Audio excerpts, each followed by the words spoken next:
Hey detectives! Welcome back. We've got another mysterious case to explore. The case of Sandra Galas. Sandra was born on May 15, 1978 in Japan. Her background was a mix of half Japanese, a quarter Hawaiian, and a quarter Portuguese. Sandra had an older brother, Lawrence, who always looked out for her. After Larry retired early from the military, her parents, Larry and Tashi, decided to move to Hawaii. Turns out, Hawaii is Larry's hometown. They settled on the island of Kauai, fulfilling their long-held dream of living in Hawaii. They instantly fell in love with the stunning island and found the locals to be extremely kind and welcoming.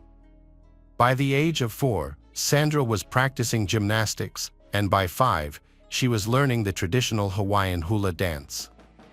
She studied very well and became a very beautiful girl. Sociable, cheerful, and active, she made many friends. After graduating from high school, Sandra attended New York University to study journalism. Although she dreamed of becoming a journalist, her life took a different path. As someone from an island, she found New York City overwhelming, with its towering, makes her feel suffocated. She didn't enjoy living there and visited her parents in Hawaii, missing them greatly. After graduating, Sandra returned to Hawaii, where she met Darren Galas, who was working as a builder at the time. Darren was captivated by Sandra's beauty, and they began dating in 1999. With her parents' blessing, they got married, and Sandra took his last name. They bought their own house, on the island of Kauai. They appeared to be a happy, loving family. Sandra and Darren had 2 sons. A year after their wedding, they welcomed their first child, Austin. 2 years later, their youngest son, Braden, was born. Sandra took care of the children and managed the household. She and Darren love their sons very much and always try to do the best for them. However, their relationship gradually deteriorated. In 2005, Sandra discovers Darren has been having affairs with 2 married women. She found their phone numbers among his belongings. After she called them, they confessed to having affairs with Darren. She decided to end the marriage and filed for divorce. She could not bear his infidelity any longer. In June 2005, Darren moved out of the family home, while Sandra and their children remained there. Sandra changes her hairstyle to enter a new phase of life. Sandra started working as a waitress at a restaurant on the island to support herself and her children. Her goal was to become financially independent and no longer rely on Darren. Sandra's kind, polite, and friendly nature made her a favorite among the restaurant's guests and staff. It was there that she met Ryan Shinjo, a chef. He was calm, polite, and courteous, the exact opposite of Darren. As they spent more time together, a romance blossomed. Sandra felt comfortable and at ease with him, something she hadn't had in a long time. Ryan made her happy, and their relationship grew deeper and deeper. On weekends, they would often take trips to Honolulu. And Ryan would shower her with gifts. Sandra's parents were overjoyed to see their daughter happy again after a difficult divorce. Sandra and Ryan had plans to move in together, but unfortunately, those plans were not meant to be. Soon, tragedy struck. On January 25, 2006, 27-year-old Sandra was brutally murdered. That morning, before going to work, Ryan visited her. But when he knocked on the door, there was no answer. This was unusual, because they had agreed that he would stop by to visit her before going to work. He began checking the area around the house to understand what was going on and found that the garage door was closed and the lights were still on, meaning someone must be inside. He thought it was Sandra and that she simply hadn't heard the knocking at the door. Ryan looked out the garage window, and he saw a strange sight inside. Inside the car, Sandra was half lying down and unresponsive. Concerned that she might be suffocating from exhaust fumes, he screamed and called her name. but she did not answer. Panicked, he rushed to a neighbor's house, about half a kilometer away, for help. Together, they managed to open the garage door. Upon entering, he touched Sandra. He found her body was already cold. Immediately, he called 911 to report that Sandra was not showing any signs of life. Sandra, 27, was pronounced dead by paramedics. Police began examining her body, which was found inside the car. She was partially lying down, with her lower body in the driver's seat and her upper body thrown back onto the front passenger seat. It was clear that Sandra had been dead for some time and had been attacked. Her body showed signs of beating and had lacerations on his neck, indicating that she had been murdered. Forensic experts searched the crime scene for evidence, but found none. There were no CCTV cameras or witnesses in the area. Police suspected that Sandra had been trying to escape from someone, as it appeared she had been in a hurry to leave. She had been getting ready quickly, got into the car, but didn't have time to drive away. Instead, she was attacked, knocked down, and strangled. Investigators found no signs of robbery in the house. Valuables were still in their places, and there was no sign of disarray. Sandra was not raped, so what could have been the motive for the murder? Meanwhile, Sandra's parents were visiting their son in Texas and never imagined that something like this would happen to their daughter. In the morning, Sandra's boss called her because she hadn't shown up to work. This worried them, as Sandra was always known to be hardworking and responsible. When her parents tried calling her, she didn't answer. By evening, they received the devastating news about their daughter's murder and rushed back home. The brutal killing shocked everyone on the island. The locals were scared and worried that a serial killer might be on the loose on the island, posing a threat to them. People asked the police to explain, but the authorities reassured the people. They believed it was a crime with a personal motive, meaning it was intentional and targeted. Hawaii generally has a very low crime rate compared to the national average, except for certain disadvantaged areas on the island of Oahu. Detectives were committed to solving the case quickly to reassure the island's residents. Investigators believe the brutal nature of the death suggests a personal motive, so they considered ex-husband and current lovers as suspects.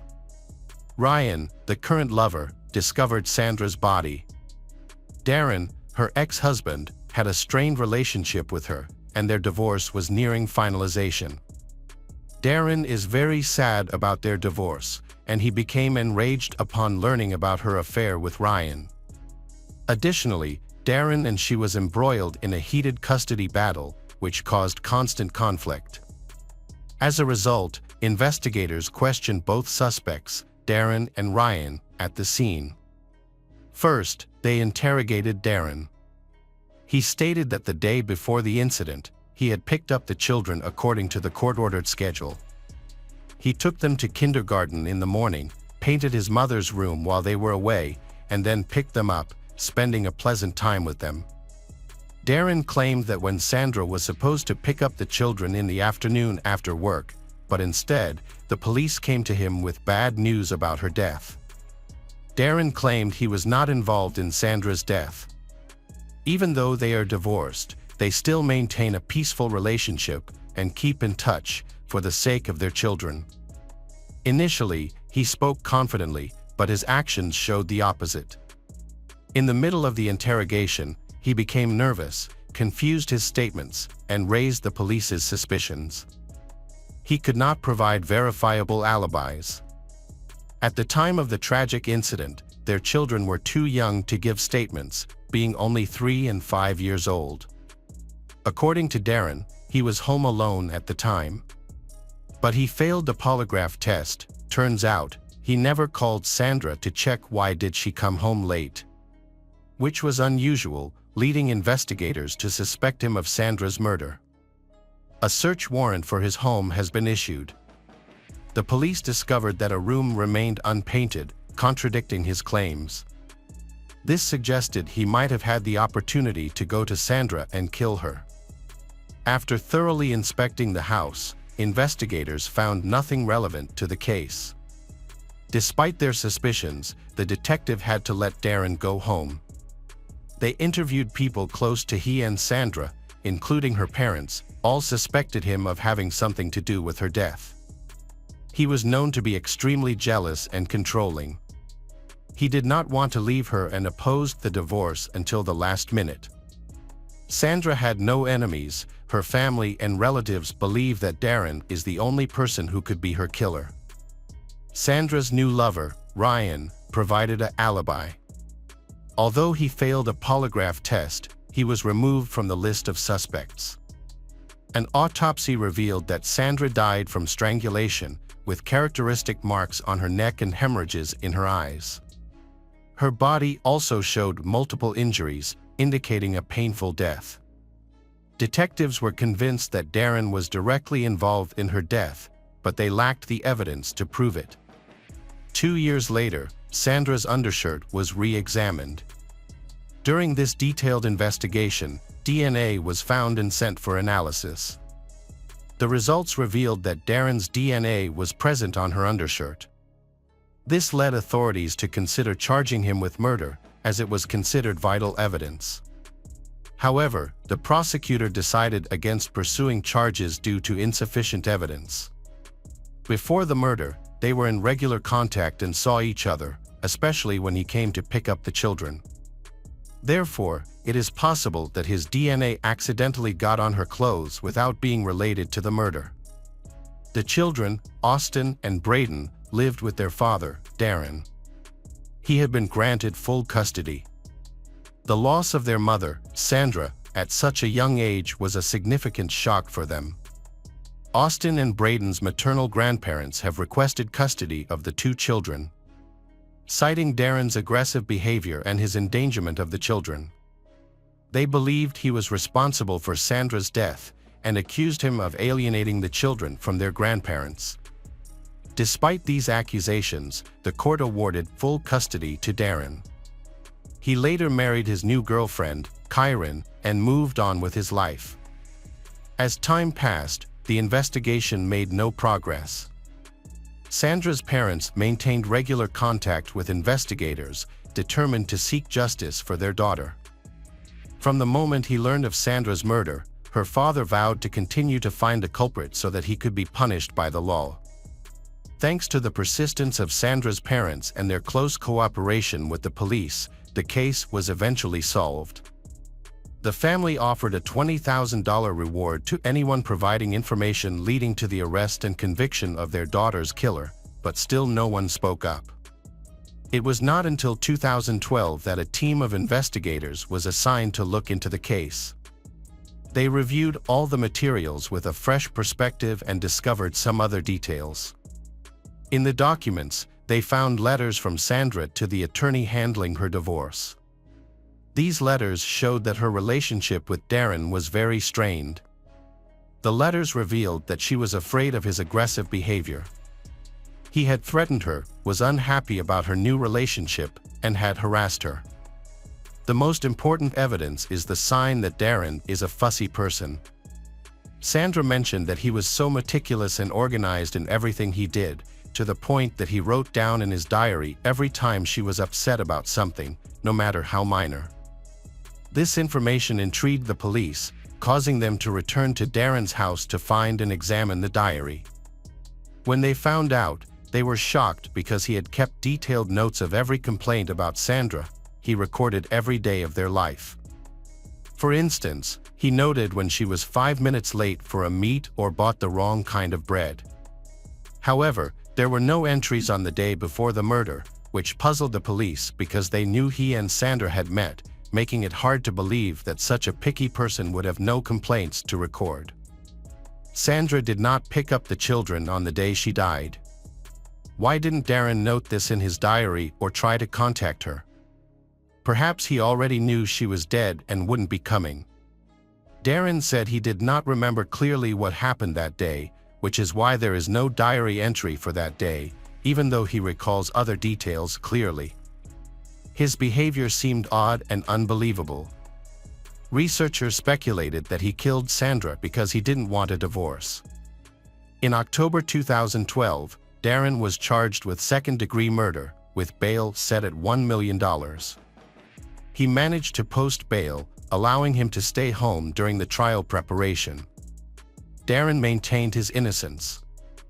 His lawyer pointed out that there was no evidence against him except DNA on the clothes, which might have ended up there for legitimate reasons, as he often picked up the children. All other evidence was circumstantial. Despite disagreements with Sandra, but they had reached an agreement on the division of property and shared custody. Therefore, the defense argued Darren had no motive to kill her.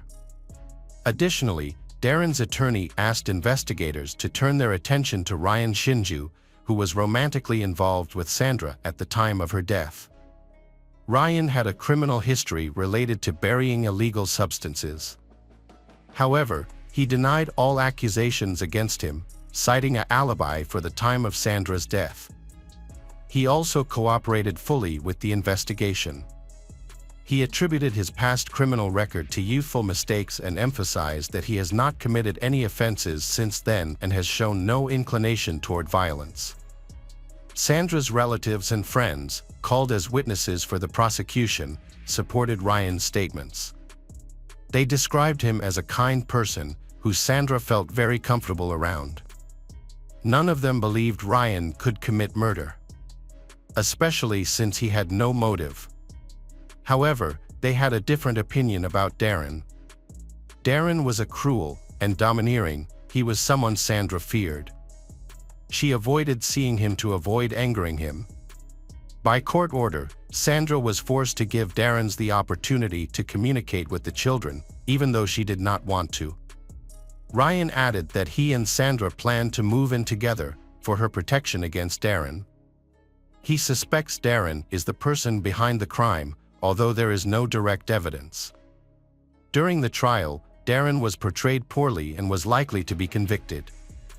On his lawyer's advice, Darren accepted a plea bargain from the prosecution to reduce his sentence.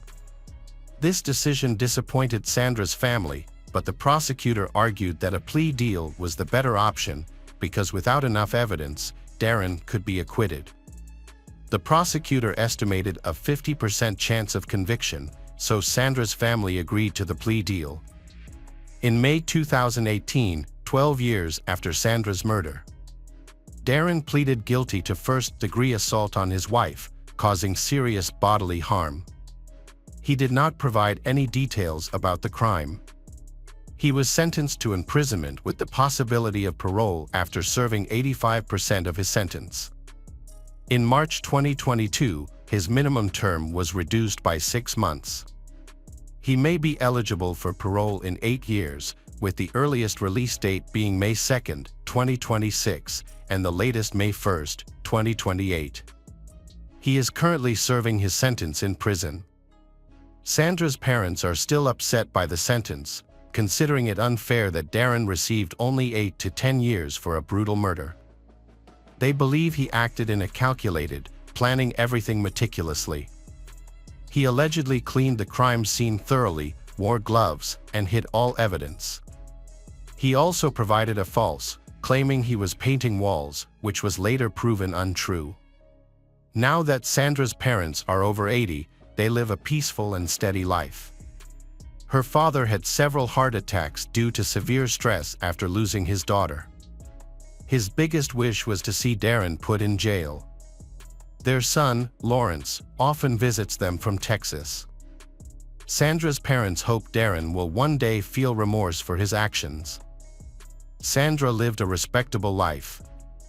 Her children are now adults, living independently, no contact with maternal family, so little is known about them. Sandra's parents think Darren is the one who turned her children against her and her maternal family. During the trial, Sandra's children, then adults, sided with Darren and his parents. They do not believe that their father killed their mother. They attended all the hearings and, after Darren was convicted, cut ties with their mother's family. They believe that their mother's family put their father in prison. Welcome back. detectives, let's dive into another horrible case. The case of Diogo Goncalves. Albufeira, a beautiful resort town, is one of the most visited places in the Algarve region of southern Portugal. It was there, in 1999, that Diogo was born. He is the only child of a poor but hard-working family whose income mainly depended on the of tourism. Diogo's parents saw him as a good son, and those who knew him described him as decent, responsible, hardworking, and reliable.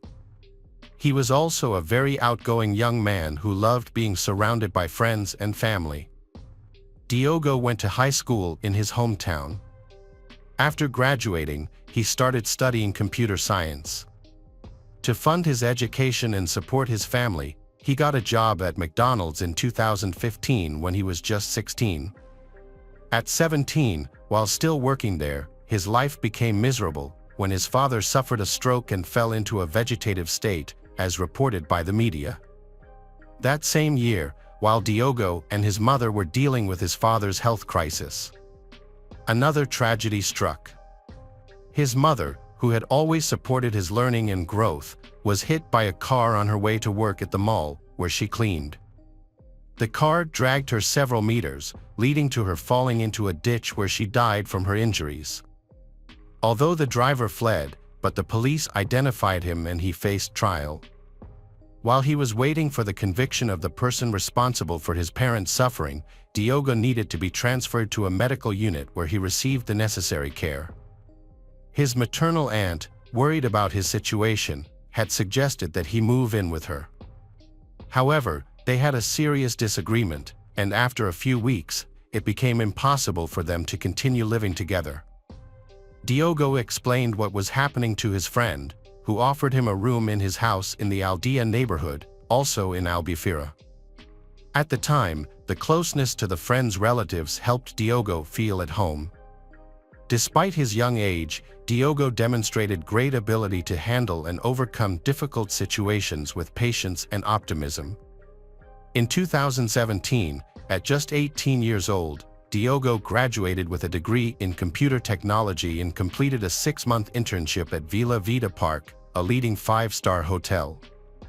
His impressive work led the executives to offer him a position as a technician.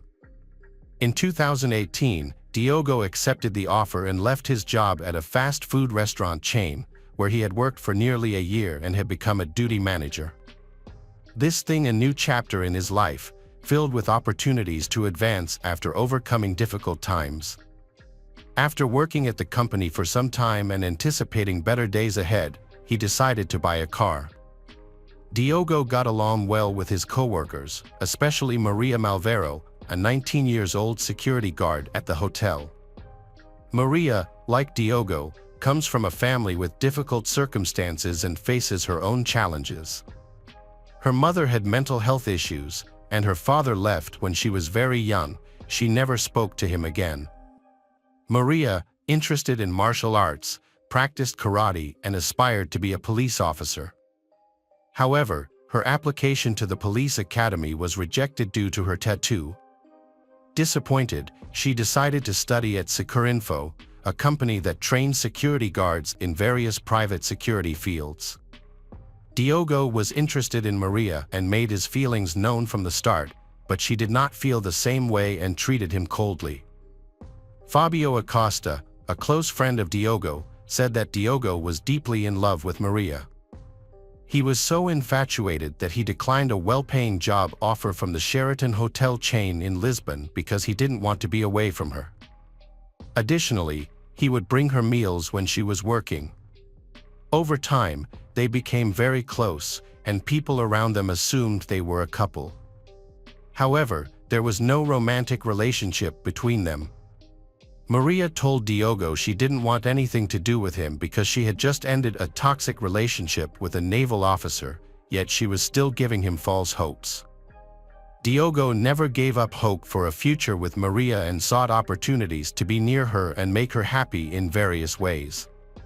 One day, he was deeply disappointed when he saw a video on social media of Maria kissing another girl. Diogo was upset because he believed she should have told him that she wasn't interested in men and that this was why they could never be together. Fabio, Diogo's best friend, tried to reassure him by saying that girls often do this, but Diogo was not convinced. He insisted that she had lied to him and that was why she had rejected him. Despite the disappointment, Diogo and Maria stayed friends, and she continued to accept his gifts and invitations for dates. Several times, Diogo offered to walk her home, but she always said her roommate had a jealous boyfriend and she didn't want to bring another man into the apartment. As time went on, in December 2019, Diogo learned that he would finally receive compensation for his mother's death, which had occurred 3 years earlier. After receiving the payment amount of up to 70,000 euros, Diogo decided it was time to buy a house to avoid continuing to pay rent. He shared the good news with his friend Maria, who left her job at the hotel a few weeks later. Maria stated that she could no longer stand the colleagues' comments about the relationship between her and Diogo. She also explained that she wanted to spend more time with her mother, who needed a lot of attention due to a mental illness. At that moment, there was no reason to doubt her words. However, subsequent incidents suggest that her decision to leave the hotel was motivated by dark reasons, and this is where the third character in the story, Mariana Fonseca, 20 years old, comes in. Mariana worked as a nurse at the hospital and had a dear relationship with Maria. They both lived together in Mariana's parents' house, because they still do not have enough money to have their own home where they could enjoy their relationship. When Maria discovered the substantial amount of money Diogo, she started getting closer to he. It seems Maria shared this information with Mariana, and they decide to trick Diogo in order to gain access to his bank account and steal the compensation money. After Maria repeatedly refused to date Diogo, one day, she told him she wanted to spend a romantic evening with him. This was a significant surprise for Diogo, who was overjoyed and couldn't believe his luck. After waiting for so long, he was ecstatic about finally being with the girl he loved. They planned the meeting for Friday evening, March 20th, 2020. Diogo was thrilled and didn't question why Maria had suddenly changed her mind. Maria and Mariana had different accounts of the incident that day, but here are the facts according to media reports based on official information. When Diogo entered, Maria offered him some orange juice she had brought. However, the drink contained an unexpected ingredient, diindawomethane, DIM, a drug affecting the central nervous system, with analgesic and sedative properties. Maria using the drug, which she had stolen from the hospital. Her plan was to sedate Diogo, access his banking information, and manipulate his fingers to unlock his phone. Mariana waited in a car outside while Maria executed the plan. Mariana even texted she several times to check if the drug had taken effect, as it was taking longer than expected. The situation inside the house became increasingly more tense. Diogo didn't understand what was happening and started to feel anxious. Maria then tries to calm him down by promising to show him an erotic dance, but first she has to tie him to a table. After being restrained for a few minutes, Diogo panicked and asked Maria to release him, but she became aggressive, leading to a struggle. Using her martial arts skills, she subdued Diogo by knocking him to the floor and choking him, prevent him from breathing. According to Mariana's testimony, Maria later instructed her to enter the apartment. Upon entering, Mariana found Diogo on the floor. She questioned Maria about the incident and criticized her for going beyond their plans, which was to steal his keys and take his money. Seeing Diogo unresponsive, Mariana began resuscitation efforts. When he woke up, he was extremely agitated and attempted to attack she. It seems he realized that Mariana was plotting against him, led him to try to defend himself.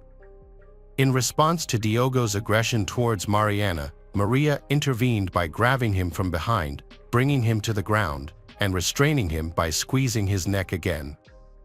Diogo's life ended tragically at the hands of the girl he loved, Maria.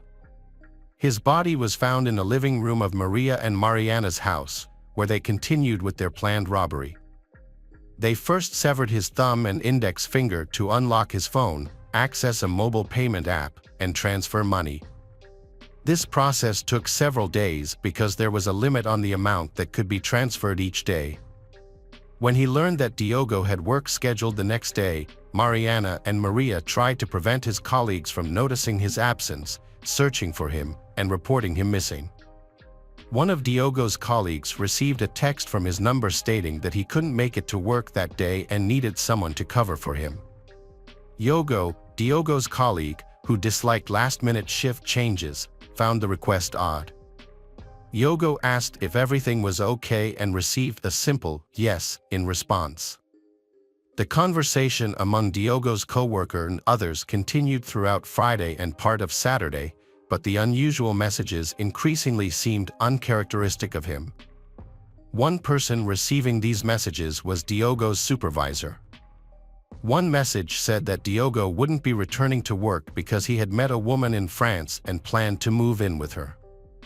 This explanation seemed odd to the supervisor because Diogo was a responsible employee and wouldn't leave his job so abruptly. To find the answer, the supervisor attempted to call Diogo but received no answer. Later, he got a message stating that Diogo was not in to talk on the phone. The supervisor responded, saying he could only feel reassured if they spoke. He wanted to hear Diogo's voice and wanted to know what was happening. Diogo's loved ones reacted to messages sent by Maria and Mariana, in which they pretended to be Diogo. This prompted they to alter their plan for explaining Diogo's sudden disappearance.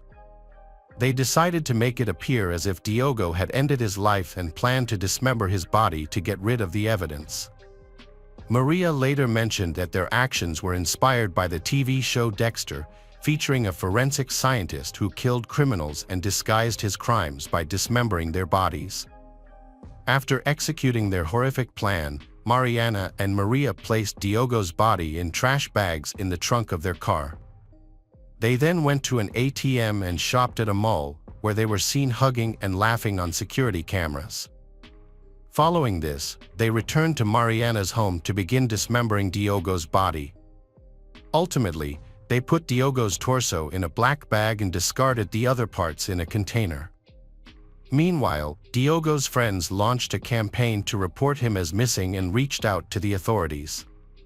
The authorities then waited the required 48 hours before officially declaring him missing. Mariana and Maria left the house, with Maria getting into Diogo's car to drive to a cliff near the Cabo de São Vicente lighthouse. Mariana followed behind in her own car. Around 2 p.m. that day, Mariana threw Diogo's torso off the cliff and abandoned his car nearby. They planned to make it seem like he had jumped voluntarily. However, instead of falling into the sea, the remains got stuck on a rock. Finally, Mariana and Maria drove together in Mariana's car for about 12 minutes, covering 7 kilometers, to the Inferno Dago waterfall in Tavira, where they disposed of the rest of Diogo's body in the water. Shortly after, Diogo's car was discovered in a parking lot near the Cabo de São Vicente lighthouse.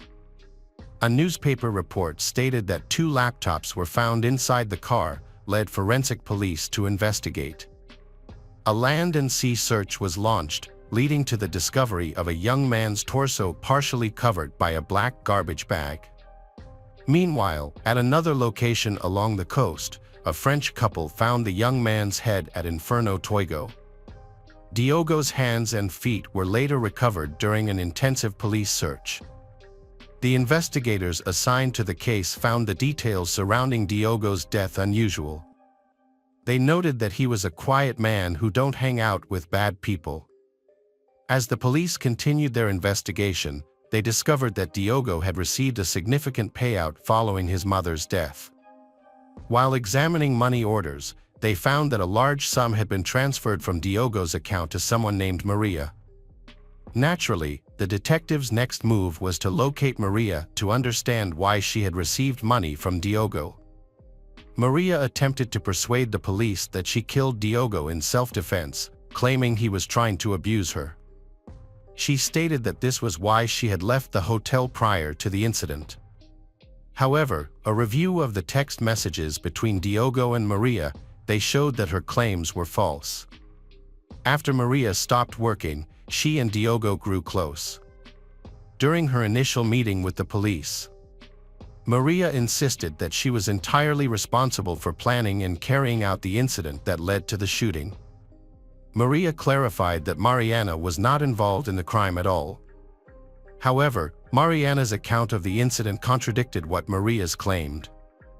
Mariana reported that Maria to wanting to steal Diogo's money and intended to kill him. She stated that Maria's plan was to make him suffer in order to extract his bank account password. Investigators gathered enough evidence to convict both girls, Mariana and Maria, including phone records, the Diogo's cell phone, and ATM surveillance footage. Maria and Mariana were arrested on April 1, 2020, and faced court in June of that year. The judge carefully reviewed the incidents that Maria described. Maria remained steadfast in her confession and denied any involvement Mariana's. She stated that Diogo's body was in a suitcase in a car parked in the garage for 2 days, and it was there that the dismemberment took place, while Mariana's family was sleeping. After hearing Maria's detailed testimony about the incidents, the judge repeatedly asked her Mariana was during the dismemberment, as which had been done with surgical precision at the joints. All attention in the courtroom turned to the nurse, Mariana. She anticipated the questions and clarified that, since everyone was aware of her employment at the hospital, they mistakenly thought she was responsible for dismembering the corpse. She said that dismemberment could easily be done by using information on the internet. The judge imposed a detention order on both Mariana and Maria, citing that they had committed a serious crime in a creepy, calculated, reckless, and extremely brutal manner. A few months later, on February 24, 2021, the trial began. During her testimony on February 26, 2021, Maria claimed that she initially wanted revenge on Diogo because he had abused her, but did not intend to kill him. She admitted that her goal was to humiliate him and clarified that Mariana had no relationship with Diogo. Mariana and Maria attended court together but did not make eye contact during the trial. It is rumored that after the arrest and subsequent jail time, they decided to end their friendship. The trial included testimonies from several witnesses, including forensic expert Teresa Costa. She explained that the level of diphenhydramine found in Diogo's blood was much lower than expected from the 3 ampoules, suggesting that he either did not take the prescribed dose or had taken it many hours before his death. On April 27, 2021, the court delivered its verdict. Maria Malvero was convicted of several serious crimes, including aggravated murder, destroy the body, robbery, unauthorized access, fraud, carjacking, and possession of an illegal weapon. As a result, she received a 25-year prison sentence and was ordered to pay €265,000 in compensation to Diogo's father. Mariana Fonseca, on the other hand, was acquitted of murder but found guilty of destroy the body, complicity, and fraud. She received a 4-year prison sentence but was released because none of her convictions required pre-trial detention, at least until the final sentencing. The court determined that Mariana's effort to save life Diogo indicated that she did not intend to kill him. The judge based his decision on a confession from she, in which she accepted full responsibility for her actions. However, this verdict was not accepted by the Portuguese public, who viewed Mariana as equally guilty of the serious crime against Diogo alongside Maria. After the verdict, Mariana exited the courtroom through a separate exit where her father, who had attended all the hearings, was waiting. Neither of them spoke to the media. Welcome back, detectives. Let's dive into another horrible case. The case of Borden family. The Borden family's story began in Missouri when Michael and Catherine met as classmates in school. Michael was drawn to Catherine, who was blonde, radiant, and responsive. He used different methods to capture her attention, like helping with homework and inviting her for walks. This led them to become best friends, spending much time together, learning, and sharing secrets. Over time, their friendship blossomed into love. Michael invited Catherine on a date, during which he first expressed his love for her. After some time, they got married in a beautiful and memorable ceremony, where they vowed to love each other through all of life's challenges. 10 years into their marriage, they moved to Lititz, Pennsylvania, a town founded by members of the Moravian Church in 1756 and home to descendants of Moravian communities. Life in the town was calm and serene. Many families were part of the Christian Amish community and lived in a way that reflected their beliefs. They embraced simplicity, choosing to forego many modern technologies. The Borden family was very religious, so choosing Lititz was intentional. This suburb seemed ideal for raising children, as life there was consistently peaceful. Each day was similar to the previous one, offering the tranquil environment the family of Borden desired for family life and spiritual connection with God. Michael was involved in the local church, where he taught Sunday school, while Catherine mainly took care of the home and helped her husband with his community work. Michael primarily worked for spiritual fulfillment, but to support his everyday needs, he worked as a manager at a printing company. Over the years, they had 5 children, 3 boys and 2 girls. Most families in Lititz were large, with many having more than 5 children. To protect their children from the challenges and dangers of the wider world, families often attended church, WH. Our local teenagers participated in youth groups and they were homeschooled. Interaction between families was mainly through joint religious organizations and celebrations. The family ideal established by Michael Borden continued for many years, raising children with faith and discipline. At the beginning of the 2000s, the oldest sons left for university in another city, leaving 3 children at home. These children continued their homeschooling, much to their parents' satisfaction. Neighbors and the couple's few friends praised the children's upbringing and their wide range of interests. Kara, Caitlin, and Daniel were known for being exemplary, kind, and responsive, although this wasn't always the case. However, when Kara, the eldest daughter, hit her teenage years, she totally shook up the family traditions. Against her father's wishes, she started playing for the local soccer team, sneaking out to nightclubs, and doing everything she used to be forbidden from doing. Her behavior affected her father. Long talks and guidance just couldn't get through to Kara. Arguments became frequent and often led to her running away. She openly showed interest in boys and sought out relationships. In 2005, David Ludwig, who was 18, and Kara Borden, who was 14, met in a support group for students with homeschooling issues. They were both quickly formed a close friendship, unbeknownst to their parents. They decided to create social media profiles to communicate secretly. Their exchanges were frequent and emotional, and they used encoded messages to keep their conversations hidden for as long as possible. After some time, exchanging letters was no longer sufficient, so they started meeting in secret. Initially, they took walks in quiet, secluded areas around the city. Gradually, their friendship turned into a romantic relationship. They began sneaking out at night to go to discos and stayed together until morning. David, being older, had already experienced first love and heartbreak. Kara, on the other hand, was so young that her emotions were overwhelming.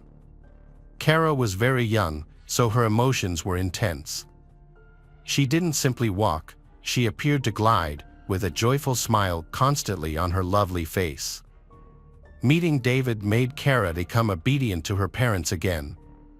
Her father was thrilled, thinking the teenage troubles were a thing of the past. But Michael was wrong. It was only the fear of being found out by her parents that calmed the girl's rebellious spirit while she hid her love for David. This saddened Kara a lot, as she knew how her parents would react to relationships at such a young age.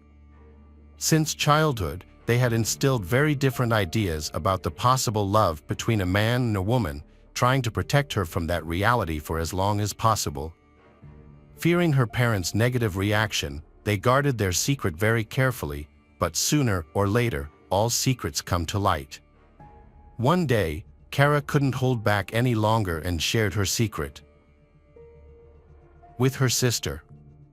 She showed her a photo of David and explained how their relationship started, expressing how deeply in love they were and their determination to be together against all odds. They were even ready to elope.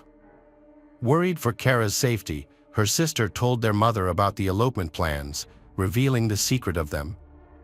Early one morning, Kara quietly climbed through the window into the house and tiptoed to her room, feeling thrilled. She had just returned from a date with David. However, when she entered her room, she froze. Her mother was sitting on her bed, and the situation became pressured without a word being spoken. After breakfast, Kara's parents told her she was not allowed to have any relationship with the young man. Her parents were upset because they had tried to protect their children from violence, drugs, and other negative influences, and they couldn't believe this had happened. Kara's father was so angry and disappointed that he wouldn't let her leave her room that night. However, Kara spent the night at David's house instead. At 5:30 a.m., David dropped her off near her home. They had agreed that Kara would text him as soon as she safely returned to her room. But the message never came. David called her home several times and sent a few messages on social media. An hour later, Kara told him she had been caught and asked him to come over so her parents could talk to him. David arrived on time for the meeting.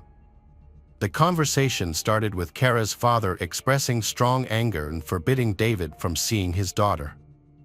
Kara's parents held very conservative values and were firmly against her having relationships at such a young age. The father's heart was unmoved by David's words of love. He warned David that if he saw him with Kara again, he would report him to the police for being involved with a minor. Despite the long and emotional discussion, it ended without resolution. Kara was locked in her room once more, and David left empty. Indeed. He got into his old car and drove away, crying for the first time over a girl, or perhaps because he felt he wasn't taken seriously. The separation was very difficult. The lovers struggled with being apart and couldn't handle it, so they decided to deceive everyone. They pretended to break up to meet Kara's father's demands but continued their secret love affair. In public or at church, they acted like ex-lovers and didn't even acknowledge each other.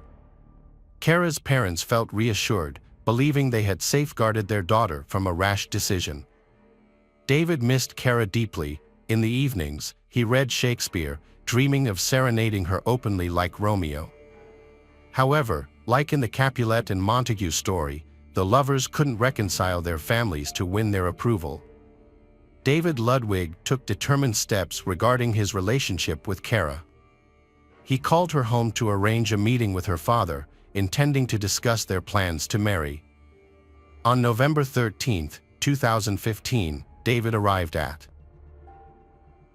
the Borden residence to speak with Michael, Kara's father. He expressed his love for Kara, their ongoing relationship, and their intention to get married. Michael dismissed the idea, saying it would never happen. Expecting such a reaction, David, driven by anger, pulled out a handgun and shot Michael in the back as he was heading to the front door. David then went to find Kara's mother, Catherine, and shot her while she was sitting in a chair. David searched the house for Kara, calling her name, but he couldn't find her. Later, as he was driving away, he saw Kara running towards him down the road. She got into the car and told David she wanted to leave, get married, and start a new life far away. They fled the city in David's red car. But why would a 14-year-old girl run away with someone who had just been so brutal? Wasn't she shocked and scared? Both were seen as good kids. How did they become criminals? Kara Borden went missing for 24 hours after her parents, Michael and Catherine Borden, were found dead. After examining surveillance footage, the police tracked the teenagers. The footage showed that Kara went with David willingly, so the charges of abducting her were dropped against David. Alerts were sent across the east as police in Pennsylvania and Indiana investigated reports of the couple heading west in a red Volkswagen Jetta. On Monday morning, authorities received a tip about a vehicle matching that description parked near a truck stop outside Fort Wayne. However, when the police arrived, the car was gone. State police were alerted, and patrol officers spotted the car on I-70 in Belleville around noon. David Ludwig entered the interstate and led them on a 5-mile chase, reaching speeds of 90 to 95 miles per hour on a 2-lane highway. State Trooper Alex, who participated in the pursuit, described David as extremely reckless and dangerous, causing multiple accidents like scenes from an action movie. The saga of the runaway lovers became a major national news story. Television broadcasts showed the capture of the teenage fugitives after the boy had killed his girlfriend's parents and fled with her. It was revealed that David and Kara planned to escape far away, get married, and start a new life. The district attorney announced that the earlier Kara abduction charge against David would be dismissed, but the charges for the deaths of Michael and Catherine would continue. After the incident, David and Kara fled together and were on the run from the authorities for about 28 hours before being captured in Indiana. Kara did not face any charges. David was held without bail on charges of murder and abduction. Kara was placed under the care of relatives and church members. David Ludwig was arrested on November 14, 2005, after a high-speed chase that ended when his vehicle crashed into a tree. He was charged with the deaths of the Michael and Catherine following a prolonged conflict. 14-year-old Kara did not face any charges. On November 16, David was extradited back to Pennsylvania after waiving extradition. David confessed to 2 counts of intentional harm, stating that it was a deliberate act and that he intended to shoot them if they got in their way, which he did. During the young man's arrest, the police searched his vehicle and found no weapons. However, when they went to David's home, they discovered 54 firearms belonging to his father, a hunter who had taught David how to use them. In an 18-minute video from a laptop found in the house, David is seen discussing a plan to invade another family's home. The video also shows him bringing weapons into the house. According to court documents, finally he decided not to go through with the plan because there were too many cars at the location. The police declared Kara Borden a victim in the case, yet David filed court documents claiming that surveillance footage from various stores along their route would prove she was not abducted. David did not resist efforts to return him to Pennsylvania. A Pennsylvania judge ordered him held without bail. He was not represented by an attorney during the charge presentation. A preliminary hearing was set for November 23. The trial of David was brief. According to court documents, Kara's 13-year-old sister, Caitlin, told investigators that her parents were shot after arguing with David for about an hour. Caitlin saw David shoot her father and then ran to the bathroom, where she heard a second shot, presumably the one that took her mother's life. David then ran through the house calling for Kara. She told investigators that the couple's 9-year-old son, Daniel, ran to neighbors who called 911, reporting the tragic event. In June 2006, David entered a plea agreement with District Attorney Donald R. Totaro, who had sought the death penalty as punishment. David pleaded guilty to 2 counts of first-degree perpetrating, among other charges, and was immediately sentenced to 2 consecutive life in prison sentences. He was also ordered to pay $125,000 in restitution. Since 2006, Kara has been under guardianship represented by legal counsel. In a written statement published on November 22, 2005, the abduction charge against David was dropped, with the court concluding that Kara left with David of her own free will. David's lawyer reportedly stated that Kara voluntarily accompanied David during their journey through 3 states, and surveillance recordings showed that Kara had ample opportunity to escape. Kara admitted that she ran after David as he left her house. She simply wished to marry her beloved David. Kara has been identified as a victim in this tragic situation, and thus the District Attorney of Lancaster County did not levy any criminal charges against her. Her actions alongside David's during the investigation and the digital trail of emails, blogs, and texts they left behind contributed to this decision. At a solemn memorial service held at Lancaster Bible College, Kara, amidst her siblings, mourned her pair. NTS. The Borden family's neighborhood showed its respect and remembrance by adorning mailboxes with white ribbons. The loss left 5 children without the guidance and love of their parents. George Landis, an elder from the Monterey Chapel, reflected on the incident by saying that the purpose behind such loss is known only to God, reassuring that Michael and Catherine are in a better place. Vera Zimmerman, 50, familiar with the Borden family and David's mother for 7 years, remarked on the upbringing of the children, pointing out that a lapse in judgment led to the unfortunate events. David's appeal for release was finally denied by the State Appeals Court, as reported by the Lancaster County District Attorney's Office after his sentencing on June 20.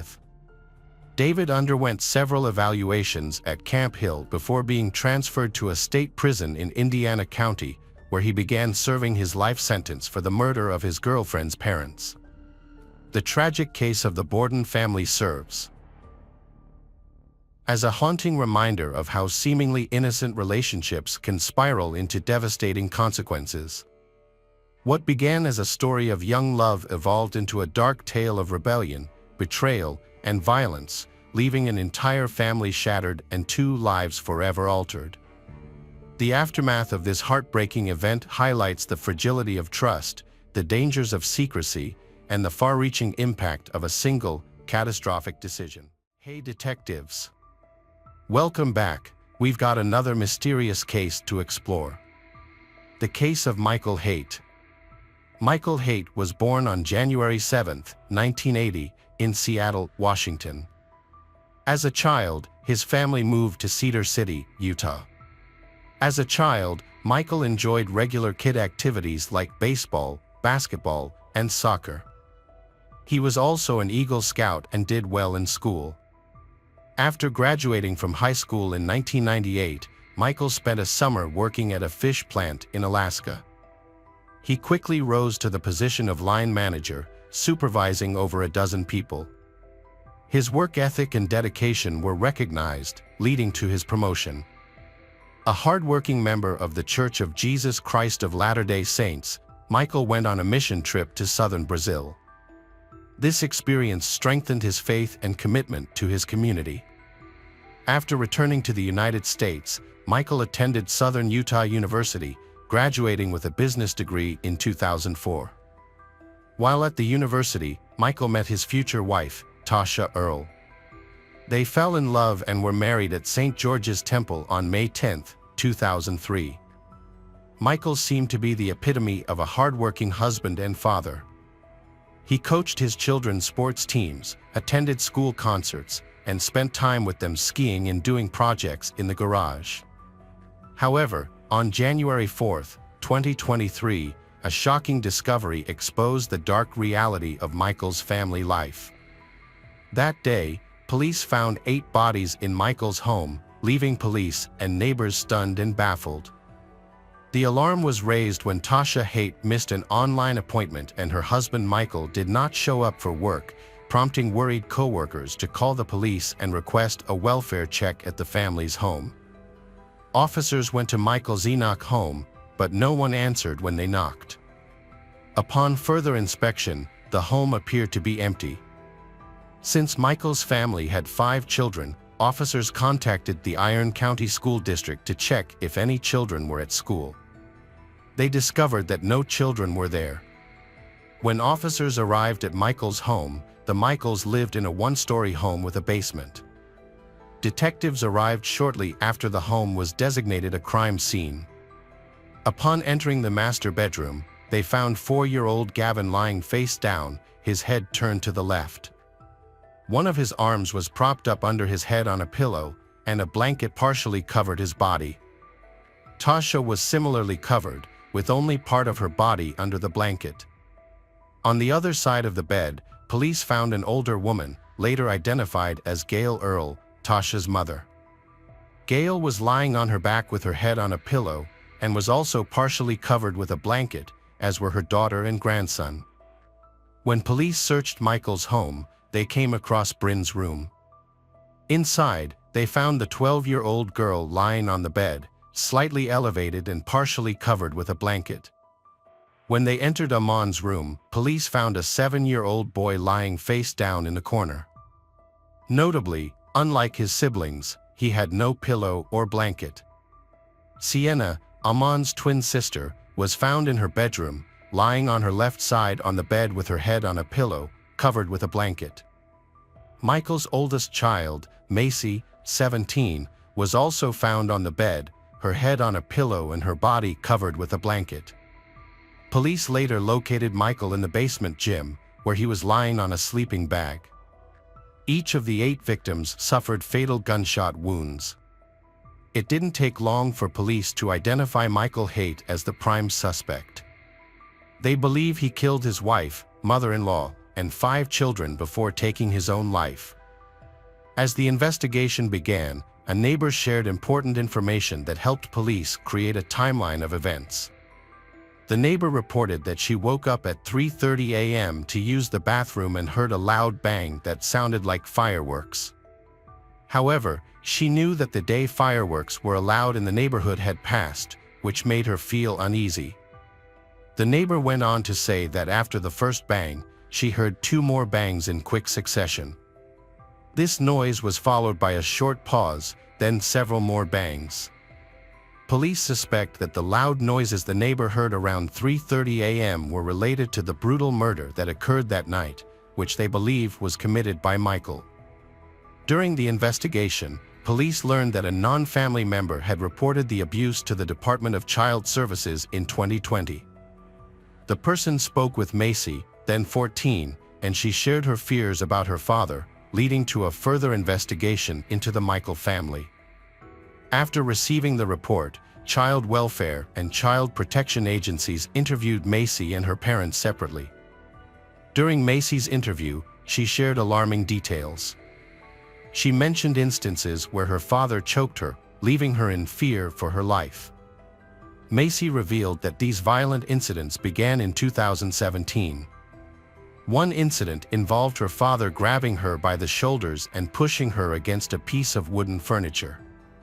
When police spoke with Macy's father, Michael, he denied harming his daughter. He downplayed the seriousness of the incidents Macy described, calling them a misunderstanding. Michael attributed his emotional state to the death of his father and his brother's recent divorce. Michael admitted to taking his frustrations out on his eldest daughter. However, his wife, Tasha, chose not to file a criminal complaint against him. After an investigation, Child Protective Services, the Enoch Police Department, and the Iron County District Attorney's Office also decided not to prosecute because the case did not meet the criteria for prosecution. Additionally, a fatality assessment was conducted with Tasha, and according to her response, it did not indicate that her relationship with Michael was fatal. However, victim support services were provided to Tasha and the children in the months after the case was opened. Through conversations with Tasha's friends, the police developed a different view of Michael than the one he presented to the public. When visiting Tasha, her friends would often leave the kitchen faucet on to hide their conversations because Tasha suspected Michael was eavesdropping. To avoid giving Michael a reason to yell at Tasha, her friends would also help her with housework. Whenever they texted Tasha, she would reply with short, positive messages, possibly knowing that Michael might be reading them. This behavior suggested that Tasha was trying to maintain a positive appearance in front of Michael, implying that their marriage was not in trouble. Police investigating the case discovered that Michael displayed a high level of control over his wife, Tasha. He exercised this control in a variety of ways, including confiscating her car keys and phone to restrict her freedom. Additionally, Michael's reaction when Tasha purchased a $30 rug from Walmart to replace her dirty carpet raised further suspicions about his behavior. Tasha needed to buy a rug, but her husband, Michael, was angry and said it was a waste of money. Tasha talked to her friends about how her 7-year-old son, Amon, had begun to act like his father, imitating his father's bad behavior. When Tasha asked Amon to do something, he would say, "That's not my job," which worried Tasha because it showed that Amon was not taking responsibility and was not listening to her. This is similar to how Michael often ignores or dismisses Tasha's requests, and it seems that Amon is adopting similar habits. In 2022, Tasha made the rare decision to get a manicure as an act of self-care. However, her husband, Michael, objected and tried to limit her freedom. Despite this, Tasha still felt younger and more confident after getting her nails done. She decided to make this a monthly habit, but Michael strongly objected because of cost concerns. Tasha explained that it would only cost $25 a month, but Michael was still unconvinced. He argued that spending money on her nails would take away from the needs of her children, demonstrating a controlling attitude and a strong sense of financial responsibility. At the same time, Tasha began taking better care of herself and losing weight. This came after years of her husband, Michael, calling her fat and ugly. However, instead of being supportive, Michael becomes angry when she loses weight. He accuses her of being unfaithful, trying to explain away her change in appearance. Michael's controlling behavior escalates as he tries to order Tasha to stop losing weight. He begs her to stop because he fears that other men will find her attractive. This demand stems from his own deep insecurities and his need to control his wife's body and actions. Tasha's friends report an incident involving the family's kitchen table to the police. The table is broken and Tasha needs to replace it. However, her husband, Michael, refuses to provide the necessary funds. Frustrated by the situation, Tasha decides to take matters into her own hands. She decides to refurbish the old table, hoping to improve its appearance and functionality. Michael is unhappy with this decision because Tasha did not ask for his permission. This is not the first time this has happened. During the holiday season, Michael was very frugal with the family finances. Despite earning a substantial income from his job at All 8, he only gave $100 to each child for Christmas gifts. Tasha always wanted to give her children a full Christmas, but Michael's reluctance to add money made this difficult. He believed his income was legitimate and did not feel the need to provide more for the family. Michael's intense focus on reducing waste and conserving resources leads him to impose strict household rules on Tasha. She is required to wash and reuse plastic bags, no matter how many times they have been used. This adds to Tasha's responsibilities, leaving her feeling overwhelmed. Additionally, Michael's need for control also affects Tasha's hygiene and childcare habits. Michael requires Tasha to use wipes and, claiming that it is better for the environment and will save money. However, this makes Tasha feel uncomfortable and stressed. If she does not follow Michael's instructions, he will punish her severely. He makes it clear that disobedience will lead to a lot of trouble for her. This threat creates a sense of fear and submission in Tasha, leaving her with no choice but to comply with Michael's demands. According to Tasha's friends, she shared with them that Michael's abuse was initially directed at her during their marriage. However, in the late 2010s, Michael began abusing their children as well. Macy suffered greatly as the abuse escalated. Michael put a lot of pressure on Macy to get straight A's. The burden of these unrealistic expectations became too much for Macy to bear. Macy's friends reported another disturbing incident to the police. One evening, Michael came home to find Macy sitting with her head in her mother's lap. He became angry and told Macy to get up and clean her room. This left Macy deeply disturbed, as she recalled looking into her father's eyes and seeing hatred and evil. Police also discovered an incident involving 7-year-old Briley, who was playing with a changing table and would not stop when Michael told her to stop. This led Michael to blame his wife, Tasha, for their children's behavior, calling them the worst kids in the world, disrespectful and horrible. Furthermore, Michael would insult Tasha, calling her fat and ugly, all in front of their 5 children. Tasha decided to end her 20-year marriage to Michael after his abusive behavior and uncontrollable rages. This event made her realize the harm it was causing their children, and she knew she had to leave the marriage. Although the divorce was difficult for Tasha after 2 decades together, she prioritized the safety and well-being of her children over her commitment to the marriage. On December 21, 2022, Tasha filed for divorce from her husband, Michael. However, she requested that the divorce papers be delivered after the holidays, wanting one last normal Christmas for her 5 children before separating. Tasha anticipated that Michael's behavior would worsen once the papers were delivered, and she sought to shield their children from potential repercussions during the holidays. The divorce papers were delivered to Michael at his office on December 27. Michael contacted Tasha and conversed as if nothing out of the ordinary had happened. During the call, he asked Tasha to leave their home but demanded that she leave their children behind. Tasha was adamant that she would not leave without the children. Tasha took the children to her mother's house in Lynn, Utah, despite Michael's objections. That evening, Michael went to his mother-in-law's house and asked Tasha to go out with him, but she refused. Tasha told friends that she felt uneasy being alone with Michael.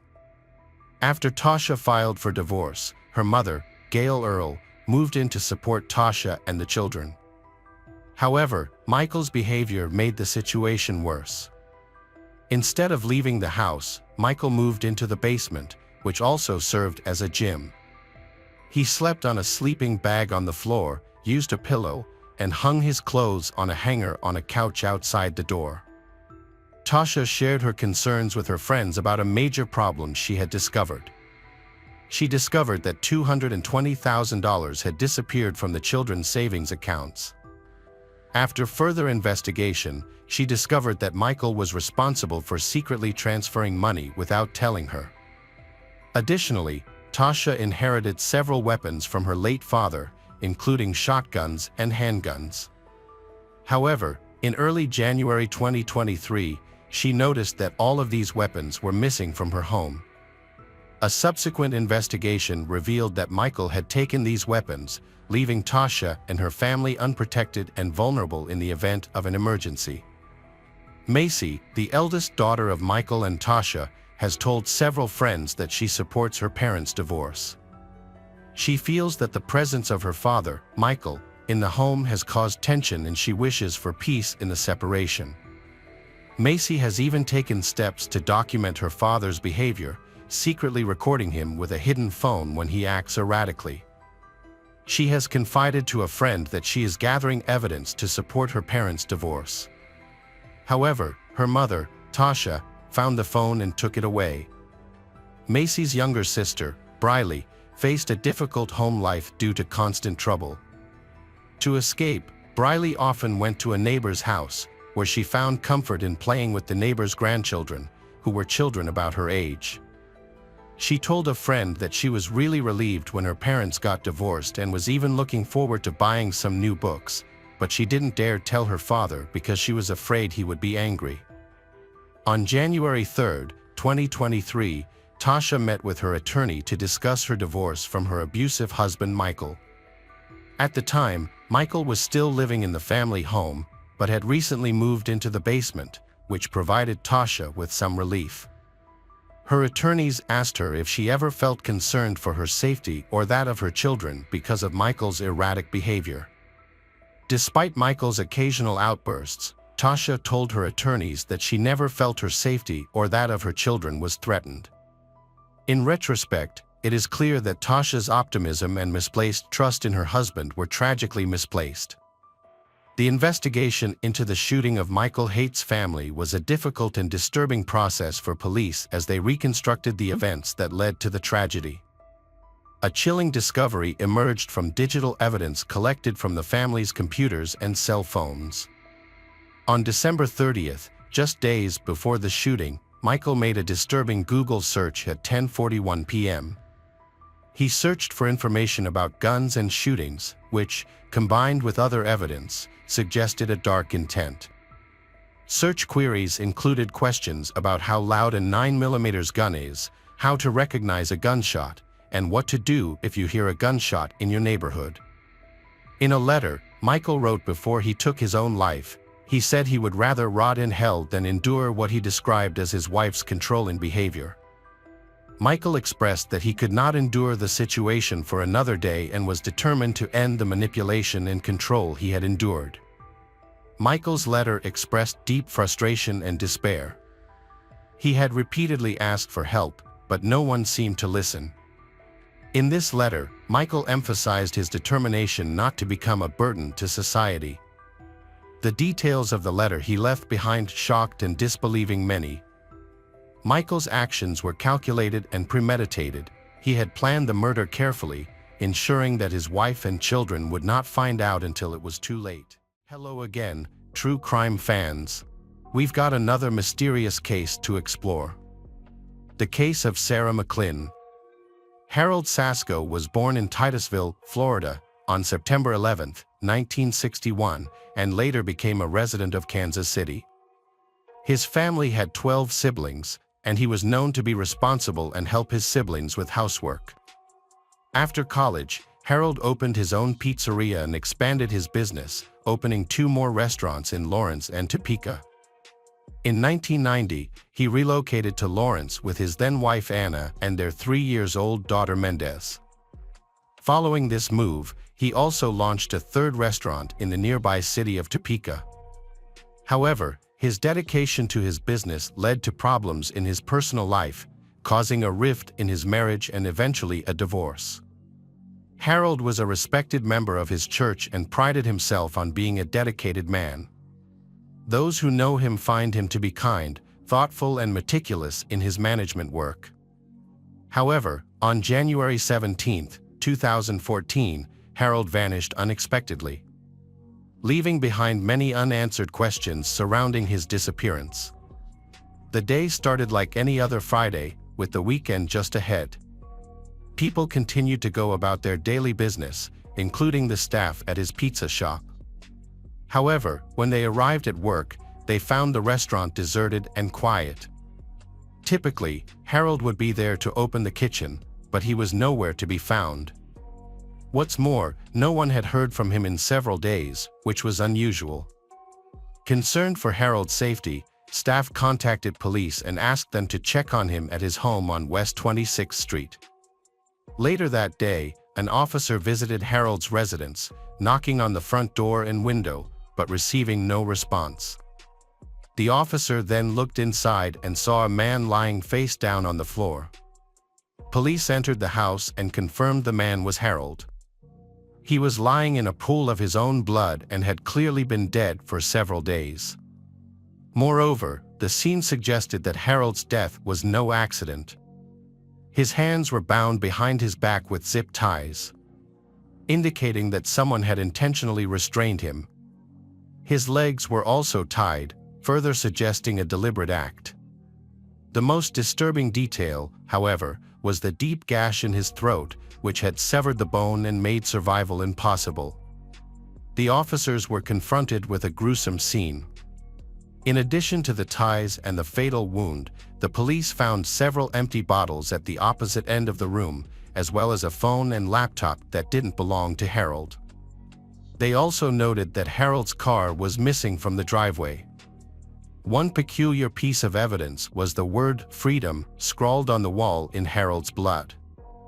As the police presence in the Harold's house, this attracted the attention of curious neighbors. The officers decided to use this to their advantage by asking more questions. Through these investigations, that they discovered Harold wasn't living alone. Neighbors reported that he was living with a girl he referred to as his stepdaughter.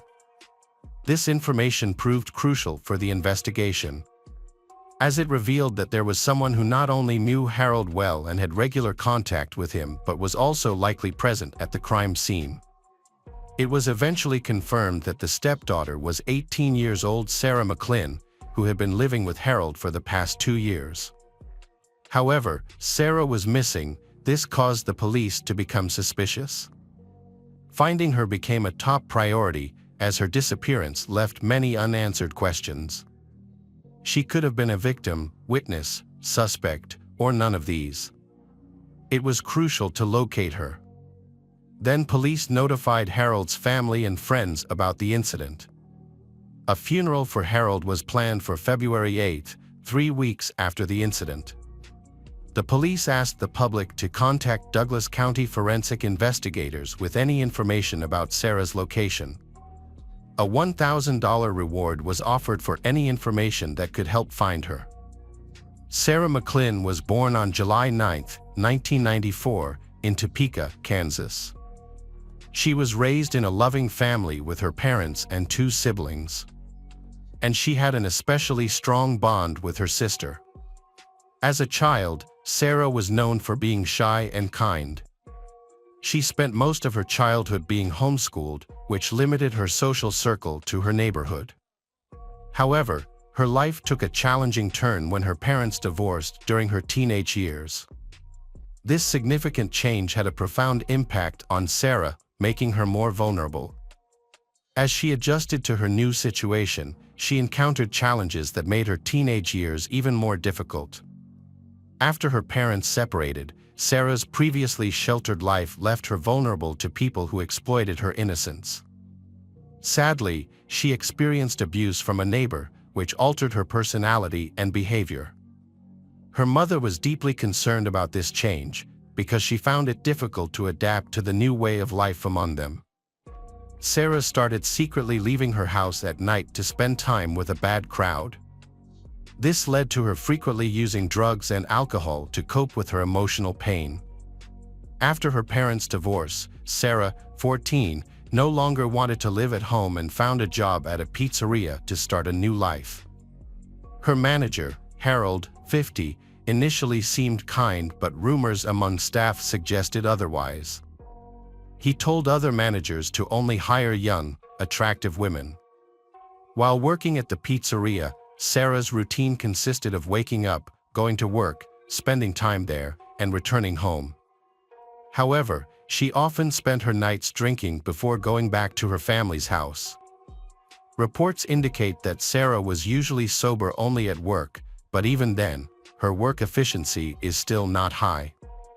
Despite frequently showing up drunk and nearly getting fired multiple times, she kept her job, likely because Harold felt sorry for her and knew she needed support. When Sarah turned 15, she experienced another traumatic incident, where a man attacked her and burned her with cigarettes. After that, Sarah's mental health, which was already fragile, deteriorated significantly. She stopped attending work, lost friendships, and fell into a deep depression. Within a year, at just 16 years old, she attempted to end her life. Thankfully, her family found her in time and called for medical help. Following a 5-month hospital stay, Sarah made a full recovery. Upon her hospital discharge, Sarah was touched by the support she received from her loved ones and friends. Among the messages of support she received, one in particular caught her attention, a message from Harold, who used to be her supervisor. Harold offered to be Sarah's confidant, someone she could confide in. He would drive her around, take her out to eat, and listen to her problems. Since Sarah had no one else to turn to, she eventually accepted Harold's help. During one of their outings, Sarah opened up to Harold about her past, sharing her traumatic experiences with men, her drinking, and other struggles. Harold realized that she wanted to move out of her family's house. Upon learning about Sarah's traumas, he suggested she move in with him. Although the offer raised some concerns, Sarah was in a vulnerable state, feeling lost and hurt. Harold's offer provided her with an escape, and at 17 years old, she agreed to live with him. Sarah's life seemed to settle down after she moved in with Hal. She found a new job, away from the pizzeria, and Harold took good care of her. Her dog moved in too, and she even thought about attending college. However, Sarah's mother, Michelle, was not pleased with the situation. She found Harold odd and the whole story suspicious. Whenever Michelle wanted to discuss this issue with Sarah, their conversation would become tense, and they would argue loudly, causing Sarah to distance herself even more. Michelle doubted that Harold's intentions were as pure as he claimed. She worried that Sarah was too naive to see the potential issues. After her parents' divorce, Sarah's father had cut off all contact, leaving a void that she was trying to fill. The situation became even more unsettling when Harold asked Sarah to call him Dad and told their neighbors that she was his stepdaughter. As the news spread, Sarah's colleagues started asking about her relationship with Harold. Sarah would tell them that he was just a friend, but from the outside, it seemed unusual for a 50-year-old man to take in a troubled 18-year-old girl. Her peers likely suspected that something was off. After Sarah turned 18, she felt uneasy as Harold's behavior changed drastically. He started buying her alcohol and illegal drugs, made jokes about them being in a romantic relationship, and even suggested a sexual relationship. Harold kept a record of everything he spent on her, including rent, cosmetics, and substances, in an attempt to make her feel indebted to him. He made it clear that she couldn't leave until she paid him back. As a result, Sarah felt trapped and eventually gave in to Harold's advances, leading to a 10-month period of a sexual relationship with the man she once considered a father figure. They had sex several times a week, and Sarah's only way to cope was to consume alcohol and use substances, further increasing her debt to Harold. Harold's behavior was inconsistent, often criticizing Sarah one moment and complimenting her the next.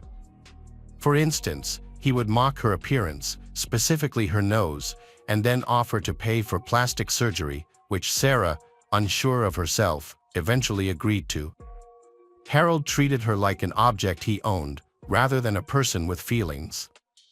He exerted control over her by covering expenses, including $16,000 for gum implantation and planning to spend another $16,000 on breast implants. These costs would be added to her debt, forcing her to pay him back when she was financially able. Feeling trapped, she felt she had no way to escape this situation. Harold became even more controlling and threatening. He claimed he would not let her escape, which made her mental health problems worse. To cope with her situation, Sarah was prescribed antidepressants. However, this ended up adding to her financial burden, as she also had to pay for the medication.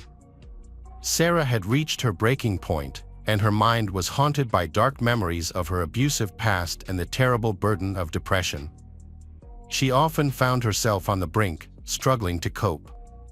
Just when she thought she had found someone she could trust, that person turned out to be an abuser. This was the final blow for Sarah, and she began to act in ways that would transform her from victim to killer. After visiting a pet store, Sarah purchased a rabbit and signed a waiver, then took it home. Later that evening, a manager from Harold's Pizzeria visited her house for dinner and drinks. When he opened the refrigerator, he was shocked to find a rabbit carcass instead of beer. Sarah admitted to killing the rabbit and revealed that it was not her first victim. The manager, feeling utterly perplexed by the circumstances, accepted the dinner invitation out of politeness, but left for home afterwards. This was a significant warning sign that hinted at Sarah's potential for violence, but it was overlooked. It was later questioned whether Sarah was truly capable of harming a human being. Initially, Sarah was reported missing. However, as the investigation progressed, she became the prime suspect. Detectives soon discovered that she had packed her belongings, taken the dog, stolen a car, and left town. Although initially believed to be heading to Texas, Sarah changed her plans and went to Florida, drawn by the warmer weather and scenic ocean views. Based on this new information, she was officially declared a wanted person. Sarah was a prime suspect in Harold's murder and considered mentally unstable, posing a threat to others. As a result, she was the subject of a nationwide manhunt that lasted for 11 days, with many officers across the country on the lookout for her. On January 25, 2014, after evading capture for over a week, Sarah McLin was finally apprehended in Everglades National Park. She was found sleeping in Harold's stolen car with a loaded gun beside her. The police also discovered $2,400 in cash, 2 additional guns, an axe, and several knives, one of which had Harold's blood on it. Following her arrest, Sarah underwent a 3-hour interrogation, during which she confessed to the murder. According to her account, on January 14, 2014, Harold returned home from work and decided to fix the broken sound system. He requested Sarah to bring him a beer, and then another, and another. Harold collapsed to the floor in exhaustion, unaware that Sarah had slipped a large dose of sleeping pills into one of the beers he was drinking. Sarah had already made up her mind that Harold had to be killed. Sarah restrained him with zip ties, grabbed a hunting knife, and slit his throat. As a result, Harold died shortly after.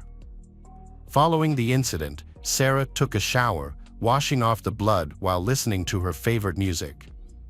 She then called her workplace, claiming she would be out for a few days due to a family member's passing. Sarah packed her belongings, including a photo of her sister, took the dog, and fled in Harold's stolen car under the cover of night. To avoid detection, she left her cell phone and laptop behind. During the interrogation, Sarah openly discussed her motives. She explained that she had been trapped in the house Harold's, deeply in debt to he sought to control her. As a result, she became his target, suffered abuse, and was eventually treated as his property. Sarah's anger fueled her desire for revenge, and she was willing to face any consequences to achieve it. In her conversations, she revealed a disturbing fascination with violence and admitted to having thoughts of it for 2 years. Additionally, in a disturbing admission, Sarah confessed to killing rabbits simply out of curiosity. Sarah's confessions put her in a precarious situation, as she not only admitted to killing Harold but also took pleasure in violent acts. It became evident that Sarah would have to stand trial. However, her confessions also showed that she was a woman dealing with difficult mental health problems. Therefore, it was necessary for her to undergo a psychological evaluation to better understand her mental state. The evaluation would help identify any underlying psychological disorders, in addition to her newly expressed tendency towards violence and her reports of memory lapses, during which she felt detached from her own mind. After a thorough assessment, Sarah was diagnosed with dissociative identity disorder. As it turned out, Sarah had multiple personalities within her, each representing a different side of her complex character. These included Vanessa, a fierce warrior, Alice, the sensitive and emotional part, and Mila, a feminine, gentle side. However, the most tragic version of them was the unnamed individual who bore the full weight of the trauma and depression. During Sarah's trial, her defense team centered argument around dissociative identity disorder.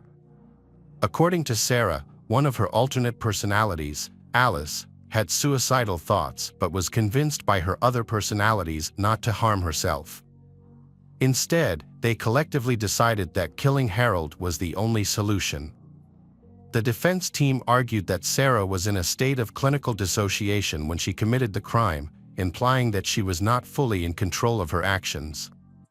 However, the prosecution argued that despite the severity of the abuse Sarah suffered from Harold, the investigation suggested it was consensual. Despite acknowledging the authenticity of Sarah's mental disorder, the judges ultimately found her guilty of murdering Harold. She was sentenced to life in prison with the possibility of parole after 50 years, a verdict that shocked both Sarah and her family.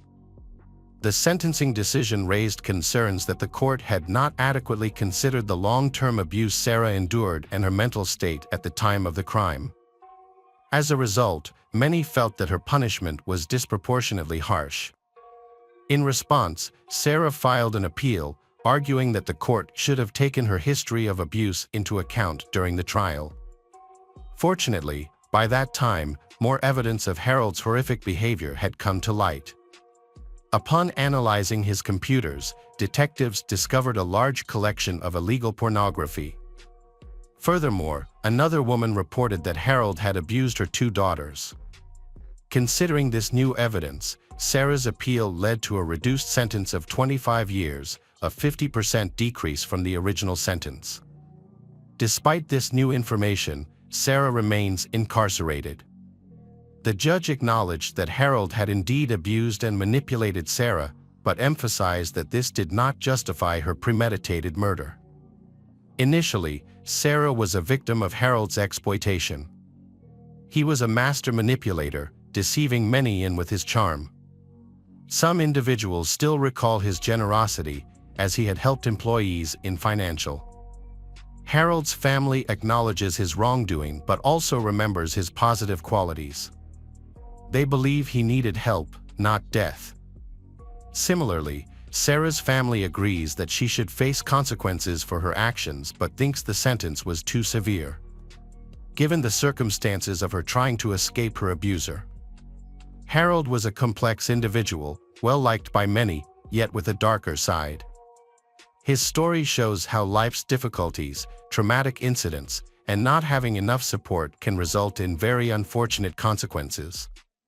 Sarah was abused by someone she trusted, suffered lasting damage to her mental health. However, this trauma does not excuse her intentional killing of another person.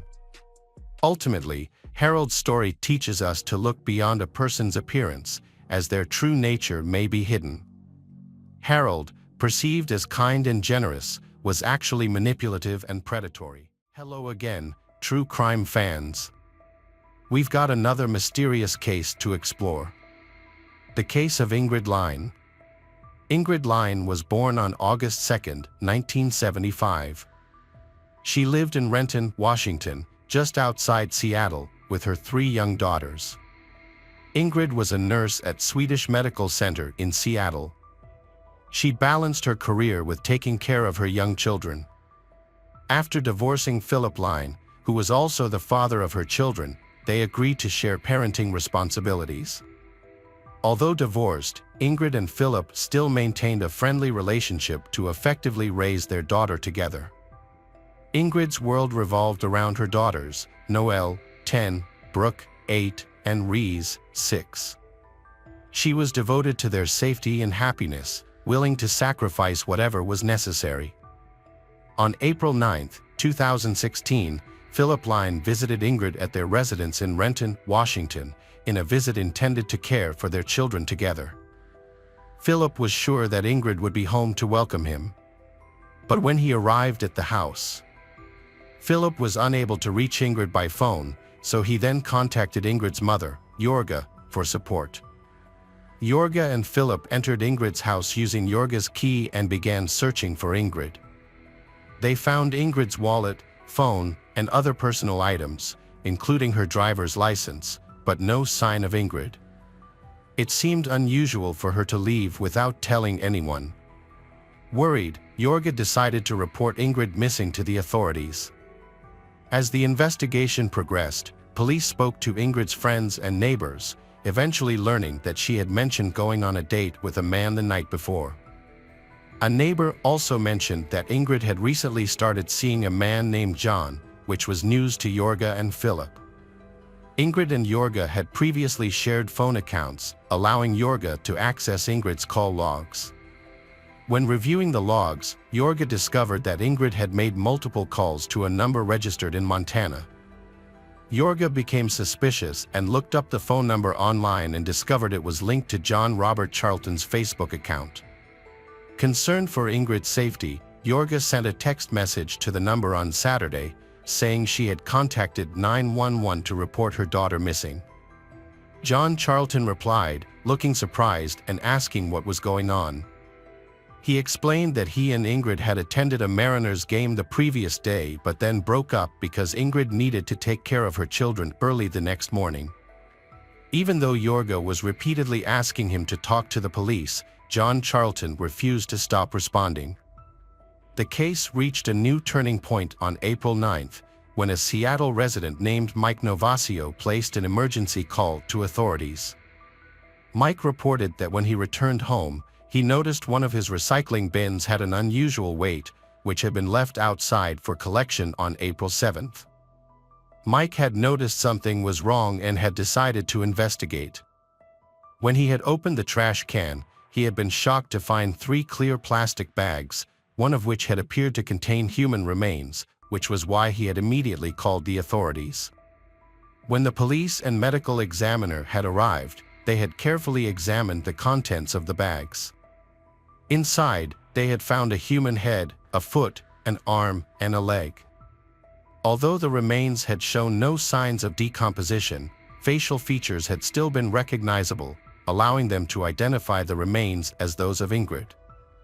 In the following days, more of Ingrid's remains had been found. Some had been discovered at a recycling facility, while others had been found in coolers at another location. Unfortunately, not all of Ingrid's remains had been found. During a search of Ingrid's home, police had found tickets to a Mariners game on her laptop dated April 8th. It had been believed that Ingrid and John had attended the game scheduled for 7:10 p.m. on April 11th. As a result, John had been arrested and taken for questioning. During interrogation, John had admitted knowing Ingrid and said they had been dating for about a month after meeting online. He had usually spent the night at her place. But on this particular night, he hadn't because her children would be home the next day. John had claimed that he had gone to a bar with Ingrid after the Mariners game and then driven back to her home in Renton in her car. He had said he had been very drunk and didn't remember much of what had happened after that. He had remembered having sex with Ingrid and her acting strangely, but his memory of the rest of that night had been unclear. When asked what he had done afterward, John had said he wasn't sure, but he had thought he might have slept on a sidewalk in downtown Seattle and woken up there the next morning. He guessed that Ingrid had dropped him off downtown before leaving. John had told authorities he was struggling with alcoholism and had no fixed residence. A physical examination had been conducted and John's injuries had been documented with photographs. He had had scratches on his left hand and forehead, cuts on his mouth and chin, and scratches on his chest. His ex-girlfriend had said she had seen him on April 9th and had noticed his lip was swollen and injured. John had explained his injuries by saying he had been robbed, but this had aroused suspicion among investigators due to John still having his wallet. Ingrid's car had been found by law enforcement in Belltown, a neighborhood near Seattle, on April 20th. However, this discovery raised a contradiction with John's original statement. John had claimed that Ingrid had dropped him off in downtown Seattle and then had driven back home, but evidence from the car had shown otherwise. Police had discovered trash bags in the car that were identical to the bags containing Ingrid's body parts. 3 fingerprints on the driver's door handle had matched John's, leading to his arrest on suspicion of having killed Ingrid and having stolen her car. John's arrest had been based largely on circumstantial evidence. Despite this, he had pleaded not guilty, and his defense team had argued that there had been no direct physical evidence linking him to Ingrid's murder. Initially denying involvement, John had eventually changed his plea to guilty before the trial had begun. During court proceedings, the prosecution had alleged that John had strangled Ingrid at her home and then had used a pruning saw to dismember her body in the bathtub. John had allegedly dumped Ingrid's body in multiple locations in Seattle. At her residence, police had found a nearly empty package of plastic bags identical to those containing her body, In the bathroom, authorities had discovered a 15-inch pruning saw, suspected to have been the tool used to dismember her body. They had also found human remains underneath the bathtub during their investigation. John had been sentenced to just over 27 years in prison, the maximum sentence allowed under state sentencing discretion. However, Judge Julie Spector had wanted to impose a life sentence because John's actions had been too serious. When given the opportunity to speak, John had apologized to the court and Ingrid's family, and had said that he truly regretted his evil and cruel behavior. John had had a long history of run-ins with the law, including convictions for serious crimes such as aggravated robbery, felony theft, and assault. He had also been arrested for theft.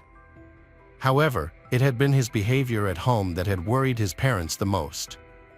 In 2006, John's parents had felt threatened by their son's actions and had obtained a temporary protective order against him. According to court records, John had been struggling with the pressures of life and had been experiencing psychological instability. On March 2, 2006, he had been drunk and aggressive, trying to fight with his parents at his home. His behavior, not only in words but also in actions, had posed a threat to their safety. John's parents had been concerned about his possible cocaine use and his tendency to hold grudges for years. They had also noticed that when he had been drunk or on drugs, he had become scary, making them fear for their safety. One incident that stands out is when John had forced his mother to watch the movie Hannibal and had warned her to watch this and be careful. This behavior had been disturbing and had added to their concerns. Despite initial concerns, John's parents had eventually asked that the protective order be withdrawn. Following Ingrid's murder, the grief experienced by her family and friends had been immense, reflecting the loss of a caring mother, daughter, and friend. In the wake of Ingrid's tragic death, the community had come together to support her family, demonstrating strength through adversity. Ingrid's memory would continue to live on in the hearts of those who had known and loved her. Her story served as a reminder to prioritize safety and caution when meeting people online. Hello friends, welcome to our channel. Today we're going to take a look at another horrible case with you. The case of Michelle Hadley. Michelle Hadley was born on December 20th, 1986 in Upland, California. Michelle was the eldest daughter of her parents who were business owners. She grew up with a sister who's 3 years younger than her. Michelle was raised in a strict conservative home and shared a close relationship with her parents. Growing up, she had a pretty normal life. During her time at school and college, her friends knew her as a polite and kind person. Michelle was known for speaking her mind and addressing conflicts directly. Since childhood, she had been diligent in completing tasks, a trait that continued throughout her high school years. In high school, Michelle was in a long-term relationship with a single person whose identity remains unknown. The relationship led to marriage in 2008, but 4 years later, the marriage began to unravel. They decided to separate, which left Michelle heartbroken and questioning her ability to find love again. However, in 2013, she met Ian Diaz, a man she met through a dating site.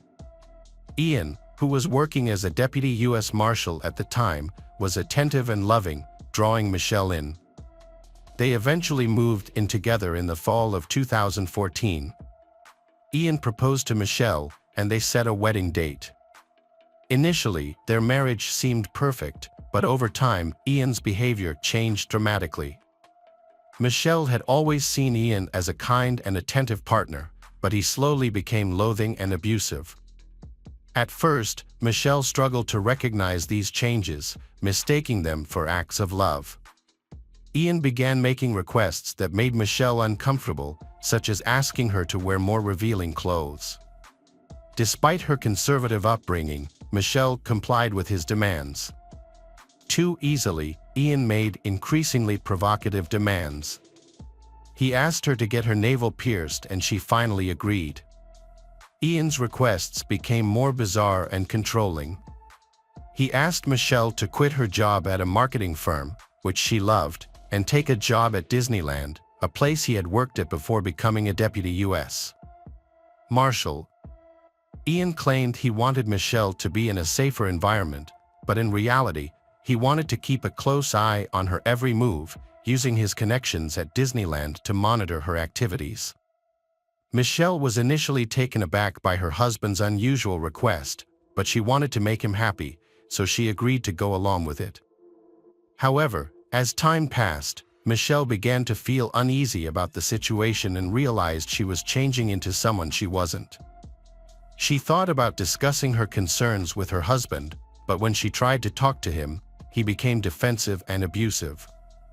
Around this time, Michelle and her husband, Ian, decided to buy a condo together. They thought owning a place would strengthen their relationship. This was about 2 years after they met in 2015. After searching, they found a condo in downtown Anaheim that they loved, but it was a bit pricey at $470,000. Although it was a stretch for their budget, they wanted the condo. What Michelle didn't know at the time was that Ian had no intention of contributing to the mortgage payments. Michelle and Ian had been experiencing relationship problems, but things took a turn for the worse when they bought a condo together. Ian claimed he was having financial difficulties and couldn't contribute to the down payment, which was $144,000 in cash. Michelle paid the entire amount and also made the mortgage payments, despite both their names being on the deed. Their relationship continued to deteriorate, and one incident turned violent, with Ian raising his hand to Michelle, causing her slight injuries. She drafted an email to her sister about the abuse but never sent it. By the summer of 2015, Michelle decided to leave the condo and move in with her parents. However, she was still responsible for paying the mortgage, which Ian continued to neglect. This enraged Michelle, especially since she had left her high-paying job and was working at Disneyland for less pay. When Michelle tried to contact Ian about the missed mortgage payments, he ignored her emails, calls, and texts. This lack of response pushed Michelle to her limit, and she decided to confront Ian directly. Ian revealed that he had no intention of paying the mortgage on the condo he shared with Michelle. This admission enraged Michelle, who was already struggling with the situation. She sent Ian a strongly worded email, warning him that his behavior would have serious consequences. Ian responded by filing a restraining order against Michelle, but the police did not fully support his claim, as he was also at fault. When Michelle discovered Ian's restraining order request, she countered with evidence that he had never paid the mortgage on their jointly owned condo. They eventually agreed to hire property lawyers to resolve the issue. The court ultimately ruled in Michelle's favor, ordering Ian to pay the outstanding mortgage balance and imposing an additional penalty if he failed to comply. Ian was upset by the judgment but was forced to abide by the court's decision. The dispute took a year to resolve, and by 2016, Michelle and Ian had separated for good. Michelle was finally free from the toxic relationship, while Ian was left. He was still living in the condo and paying the mortgage, which had taken a significant toll on him. In an effort to move on, Ian started using dating apps again, which is how he met Angela Connell. Although little is known about Angela, it is known that she was born in 1985 in Phoenix, Arizona, attended a Catholic high school, and graduated from Arizona State University in 2006. Ian and Angela met in January 2016, and their connection was immediate. Within a month, Ian proposed, and Angela moved into his condo. Everything seemed perfect for they. By May 2016, Angela was pregnant with twins, and Ian was overjoyed. However, their happiness was short-lived. Angela received an anonymous email that read, "You're not the right person for Ian." The message shook Angela, and she couldn't help but think of her ex, Jason Rayburn, with whom she had a tumultuous relationship before meeting Ian. But there was one problem: Angela had cut off all contact with Jason after their breakup, so it seemed impossible for him to know about her new relationship with Ian. The email's origin and intentions remained a mystery. Ian and Angela were still living in the condo that Michelle had purchased. One day, Ian brought up the topic of the condo in a conversation with Angela, and she suddenly realized that Michelle might be the one who had sent her an anonymous email. Shortly after, Angela started receiving more emails from 6 different accounts, all with the same message but worded differently. Curious about the sender's identity, Angela replied to one of the emails and asked who was behind them. To her surprise, the response claimed to be from Michelle. Angela told Michelle to stop contacting her, but the emails continued. The next few emails Angela received made her feel threatened and worried for her safety. Fearing for her life, Angela decided to take action and filed a restraining order against Michelle on June 1, 2016. In her statement to the police, Angela explained that Michelle's emails had filled her with fear and anxiety. She was afraid to leave her home because of the threats and was worried that she might be attacked and killed if she stepped outside. The court took Angela's concerns seriously and immediately granted the restraining order against Michelle. In June 2016, Michelle appeared to have moved on from her past relationship. One evening, she met a friend and was returning home when she was met by a team of police officers in her driveway. Michelle was taken aback but cooperated with the officers and was taken in for questioning regarding the restraining order. During the interrogation, Michelle was questioned about her connection to Angela and the threatening emails sent from her email address. Michelle claimed she had never heard of Angela and was unaware of the emails. She also stated that she believed she was being set up, as she had recently received alerts from Google and Microsoft indicating that her email address had been compromised. Specifically, her email address had been shut down, and she had been notified that it was being used as a recovery email for multiple unknown email accounts. Michelle suspected that her ex-husband might be impersonating her and had reported her concerns to the Anaheim Police Department. However, the police officers did not take her claims seriously. Despite Michelle's denials, she was served with a restraining order. Unbeknownst to Michelle, this was only the beginning of a more complex situation. Shortly after, Angela started receiving emails responding to a Craigslist ad that she had not posted. The ad contained details soliciting a sexual coercion fantasy, which shocked Angela. She realized that someone must have created an account in her name, as the emails contained her exact personal details, including her phone number, condo address, and the breed of her dog. The only people who knew her condo's exact address were Ian and Michelle. Angela's fear resurfaced as she pondered the idea that the Craigslist ad might not have been Ian's doing. She became terrified, unwilling to leave her house, knowing that the perpetrator was aware of her address. The feeling of being constantly watched and not knowing who was responsible made her extremely uneasy.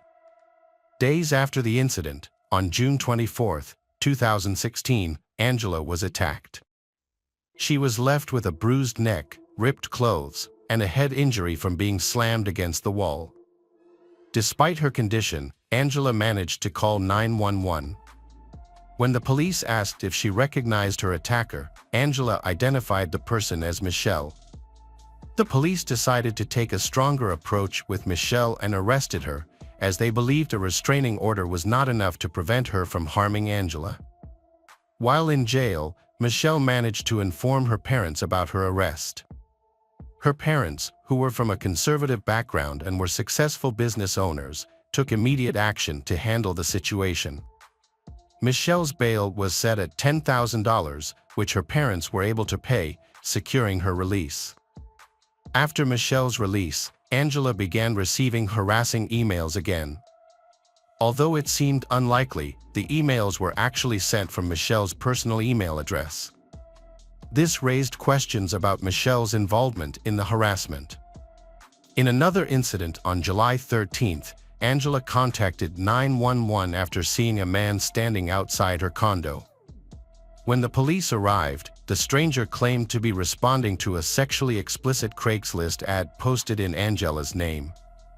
The police investigated the origin of the ad and found that it led back to Michelle. This discovery raised more questions. Was Michelle lying to the police, or was someone else using her name to post the ad? The day after Michelle's second arrest on July 14th, the police set her bail at a staggering $1 million, an amount her parents couldn't afford to pay. Michelle strongly denied sending the threatening emails and creating the Craigslist ads, and her parents believed her, knowing she wasn't capable of such behavior. They decided to hire a lawyer, suspecting that whoever was behind the threats could continue to have Michelle arrested. During Michelle's second stint in jail, the threats and emails targeting Angela stopped again. 3 months passed, and it seemed like the situation had finally calmed down for Angela. Meanwhile, Michelle's parents were working tirelessly to uncover the identity of the person impersonating their daughter. To get to the bottom of the mystery, they needed to find out who had access to Michelle's records. After gathering data from her school, hospital, and other records, they discovered crucial evidence. It turned out that Michelle had been hospitalized in June, on the same day the first emails were sent. This revelation made it clear that Michelle couldn't have sent those emails herself. Michelle's parents were given new hope when they received information that led them to believe their daughter was innocent. Michelle's father took matters into his own hands and downloaded software to track the IP addresses of the threatening emails, which were encrypted and difficult to trace. On September 30, 2016, Ian appeared at the police station and presented the bail, securing Michelle's release. Michelle and her family were shocked and confused by Ian's actions, and they couldn't understand why he would bail her out after treating her poorly in the past. They wondered if Ian had suddenly developed a conscience or if there was more to the story. After Michelle's release, Ian revealed a shocking truth. He claimed that Angela had framed Michelle for sending the threatening emails. According to Ian, Angela had created proxy email addresses in Michelle's name and used them to send threatening emails to herself. This revelation raised more questions than answers, and Michelle and her family were left to wonder why Angela would do such a thing. Angela went so far as to post Craigslist ads pretending to be Michelle. These ads included personal details that only Ian and Angela would know. Further, Angela inflicted bruises on herself in June 2016, claiming someone had attacked her in her garage. However, Ian later found CCTV footage revealing the truth: Angela had self-inflicted the injuries. Ian discovered a history of Angela fabricating stories and making things up from the start of their relationship. Angela's deceit went so far as faking her pregnancy. She had even purchased a sonogram photo and positive pregnancy test. Ian investigated further to determine the root cause of Angela's obsessive and hurtful actions against Michelle. Angela became aware of Michelle after meeting Ian in 2015, where Michelle and Ian came up frequently. As a result, Angela developed curiosity and eventually resentment toward Michelle after looking into Michelle's personal background, including the affluent community from which she hailed. Angela's discovery led her to view Michelle as a lucrative target. Meanwhile, Ian, Michelle's husband, harbored a deep-seated resentment towards Michelle due to a past condo dispute. The incident had left Ian fuming, particularly because he was forced to pay the mortgage after Michelle's countersuit. Seeking revenge, Ian and Angela formed an alliance to bring Michelle down. Ian provided Angela with Michelle's email address, and they began secretly plotting to frame Michelle and have her arrested. To conceal their scheme, they created multiple email addresses to communicate with each other. Using virtual private networks, VPNs, they created 6 fake accounts in Michelle's name. Unbeknownst to Michelle, these accounts were the source of the Google alerts she had reported to the police, which were actually created by Angela. When Michelle obtained a restraining order, Angela was dissatisfied, as her goal was to completely eliminate Michelle. In response, Angela devised a more elaborate plan. She created a fake Craigslist profile using Michelle's identity and posted an ad inviting men to her home for a sexual coercion fantasy. However, the inconsistencies in their plan ultimately led Ian to confess, inadvertently framing his own wife in the process. He was seemingly oblivious to the extent Angela would go far once the truth was out. The police obtained a search warrant for all of Angela's devices, and what they found was astonishing. The investigation revealed that all of Ian's claims were true. They discovered 21 threatening emails, most of which were sent from Angela and Ian's condo. Further investigation into the origins of the emails supposedly sent to Angela revealed that some were sent from Arizona. It was discovered that Angela had traveled to Arizona to visit her father during that time. The investigation into Angela's background began after these shocking discoveries. It was then that investigators found out that this was not the first time Angela had committed such an act. In 2013, Angela had committed similar crimes while dating Jason Rayburn, a state trooper from California. During their relationship, Angela claimed to be an attorney and said she had been diagnosed with cervical cancer. However, as time passed, Jason became suspicious as Angela's claims did not add up. He started digging deeper and was shocked to discover that Angela had fabricated both her cancer diagnosis and her career. On January 6, 2019, nearly 3 years after the truth came to light, Angela was arrested and charged for her crimes. The Orange County District Attorney's Office worked to clear Michelle's name, and 3 days later, her record was officially cleared of the false charges of making a threat to life and assault. As a result of the ordeal, Michelle had to drop out of her MBA program and lost her job. However, now that her name has been cleared, she is rebuilding her life. She has since completed her MBA and found a job in field marketing for a cosmetics company. Michelle has also moved to New York to start fresh and be closer to her sister. In contrast, Angela pleaded guilty to 10 felonies, including false imprisonment and perjury, and was sentenced to 5 years in prison. Ian, who was involved with Angela, has since separated from her and sold their condo for $500,000. In 2021, Ian faced multiple charges for allegedly masterminding a plot to frame Michelle. In addition to receiving a 5-year prison sentence, he was charged with 1 count each of perjury, cyberstalking, and conspiracy to commit cyberstalking. This raises questions about the thoroughness of the initial investigation. If the investigators and police officers had scrutinized the situation more closely, perhaps the plot would not have progressed as far as it did. Hello friends, welcome to our channel. Today we're going to take a look at another horrible case with you. The case of Daniel Wozniak. Sam Herr was born to parents Stephen and Raquel Kalberman on May 29, 1983, in Los Angeles, California. As their only child, Sam Herr was showered with love and attention from his parents, his father being a special education teacher and his mother a stay-at-home parent. Sam Herr maintained a close relationship with his parents even after he moved away. Despite his physically imposing stature, Sam Herr's friends affectionately referred to him as a gentle giant, describing him as a fun-loving and laid-back individual.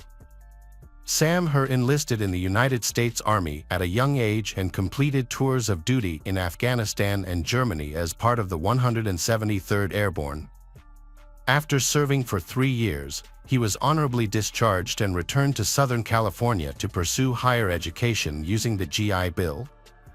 His goal was to complete college and then re-enlist in the Army as an officer. To achieve this, Sam enrolled in Orange Coast Community College, where he befriended Julie Kibushi, who was 3 years his junior. However, Sam Herr struggled with the emotional aftermath of his military service, ultimately developing post-traumatic stress disorder, PTSD, a common affliction among veterans. When 28-year-old Sam Herr failed to visit his parents' house over a weekend as planned, they began to worry. Sam Herr's parents, Stephen and Raquel, became increasingly concerned after several attempts to contact their son went unanswered. Deciding to take matters into their own hands, Stephen went to Sam Herr's apartment in Costa Mesa with his wife to see what was amiss. Their discovery led to immediate panic when they could not find their son and only saw Julie Kibushi in a state of horror. Stephen quickly dialed 911 as Raquel choked and screamed. The moment they realized Julie had met a gruesome end, they knew their lives would never be the same, and the trauma would have a lasting impact. The Costa Mesa community was shocked by the incident, as murders are rare there. At the apartment, police found no signs of a disturbance. The bedroom, however, presented a disturbing scene. On the bedside table, investigators found an unused knife, as well as 2 books, a combat manual and a sex guide. But it was the condition of the bed that was truly horrifying. The bed was soaked in the Julie Kibushi's blood, and the deceased Julie Kibushi was found in a compromising position, partially lying on the bed and partially kneeling on the floor. Her pants had been pulled down, exposing her lower body, leading detectives to suspect that she may have been sexually assaulted before her murder. The autopsy revealed that she had suffered 2 gunshot wounds to the head, with 1 bullet entering the top center of her skull. Although a knife was found on the bedside table, it appeared to have been unused. Other unusual details included a tiara on the victim's head and the words, "All yours," scrawled on the back of Julie Kibushi sweater. Julie Kibushi handbag was found in the kitchen. The detectives identified the victim as 23-year-old Julie Kibushi, who was born on Valentine's Day in 1987 to a Japanese-American family. She was the first daughter and third of 4 children to parents June and Masa Kibushi. Her parents affectionately called her "my Valentine girl" from a young age. Julie Kibushi developed a passion for tap dancing at the age of 5, which continued to grow throughout her life.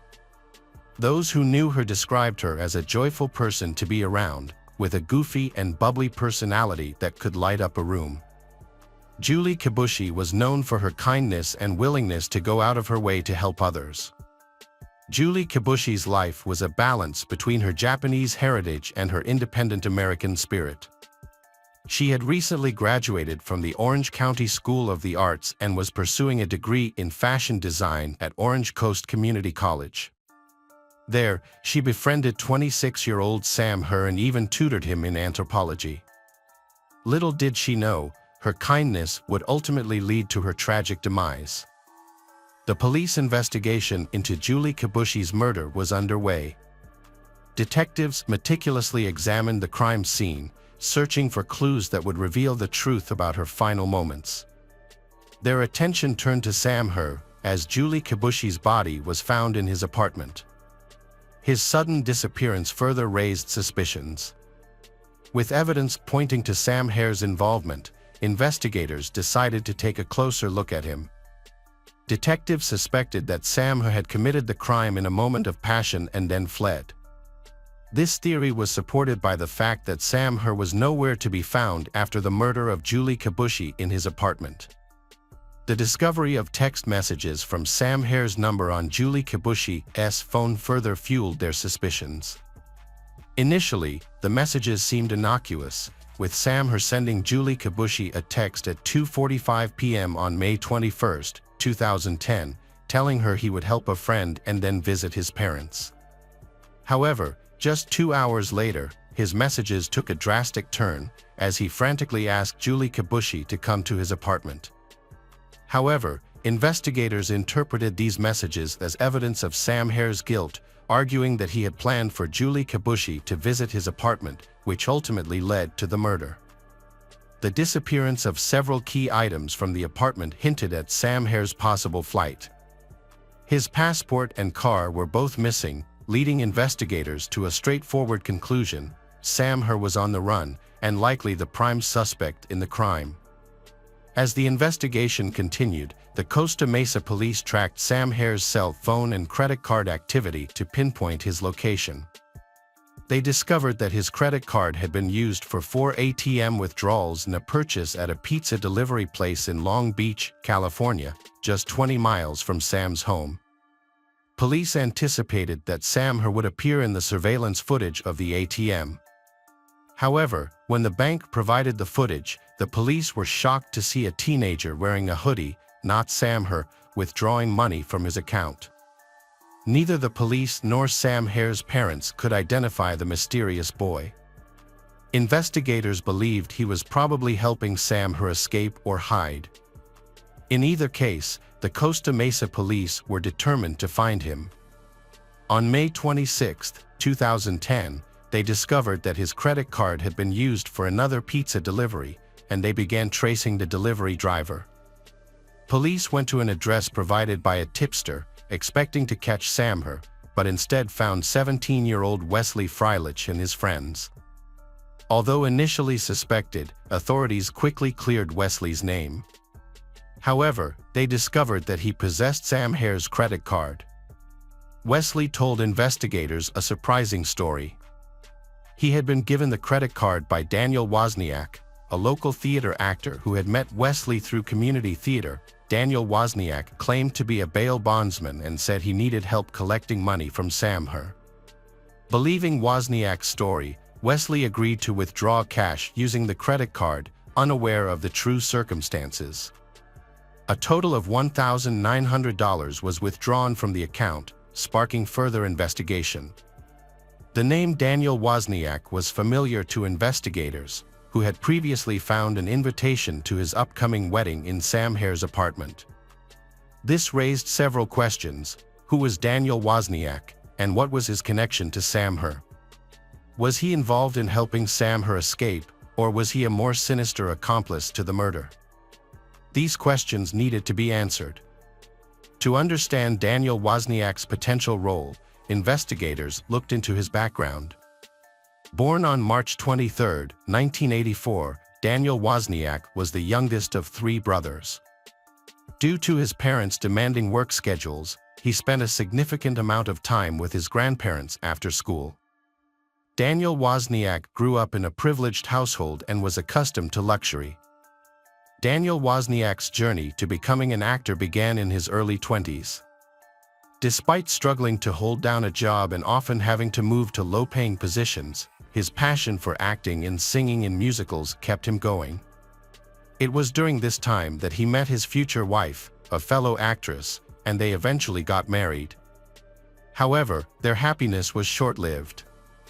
On May 26, 2010, the day of Daniel Wozniak's bachelor party in Huntington Beach, California, police arrived with an arrest warrant.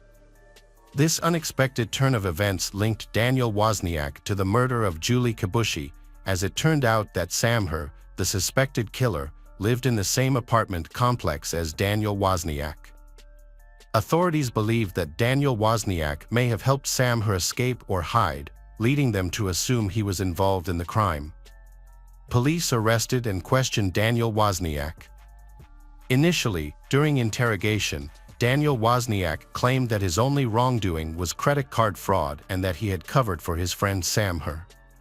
He explained to investigators that he, Sam Hare, and Wesley had planned to withdraw all of his money from the bank and then report the credit cards as stolen. Daniel Wozniak claims he dropped Sam Hare off at a local mall. Detectives remained skeptical, however, believing that Daniel Wozniak was still protecting Sam Hare and had more to do with Julie Kibushi's murder than he had let on. In an effort to uncover the truth, police asked Wozniak to provide a DNA sample, a request that made him nervous. Detectives noticed Daniel Wozniak's nervous behavior when questioned about his DNA being found at Sam Hare's apartment, despite his attempts to act nonchalant. As the pressure mounted, he began to alter his story repeatedly. Eventually, Daniel Wozniak cracked and admitted he knew about Julie Kibushi's murder and had helped the perpetrator escape. However, when reminded that his DNA had been collected, he insisted it would not match any evidence found on Julie Kibushi's body, clinging to the claim of his innocence. Just as detectives were expecting Daniel Wozniak to reveal more information, he abruptly ended the interview. The detectives, determined to uncover the truth, informed Daniel Wozniak that he would be arrested as an accessory to murder if he didn't provide a full account of his involvement. Daniel Wozniak, who was scheduled to get married in just 48 hours, was caught between revealing the truth and avoiding arrest, which would ruin his wedding plans. Under intense questioning, Daniel Wozniak's story began to unravel. Detectives sensed his weakness and accelerated the process by falsely claiming that DNA evidence linked him to Julie Kibushi's body. They misled him, as DNA test results would not be available for weeks. Instead of disputing the claim, Daniel Wozniak surprisingly explained that his DNA would be on Julie Kibushi's body because he was near her. This inconsistent response raised suspicions.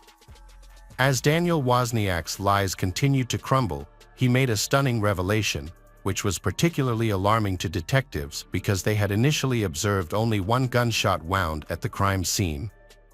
It wasn't until the autopsy was performed that a second gunshot wound was discovered, casting further doubt on Daniel Wozniak's credibility.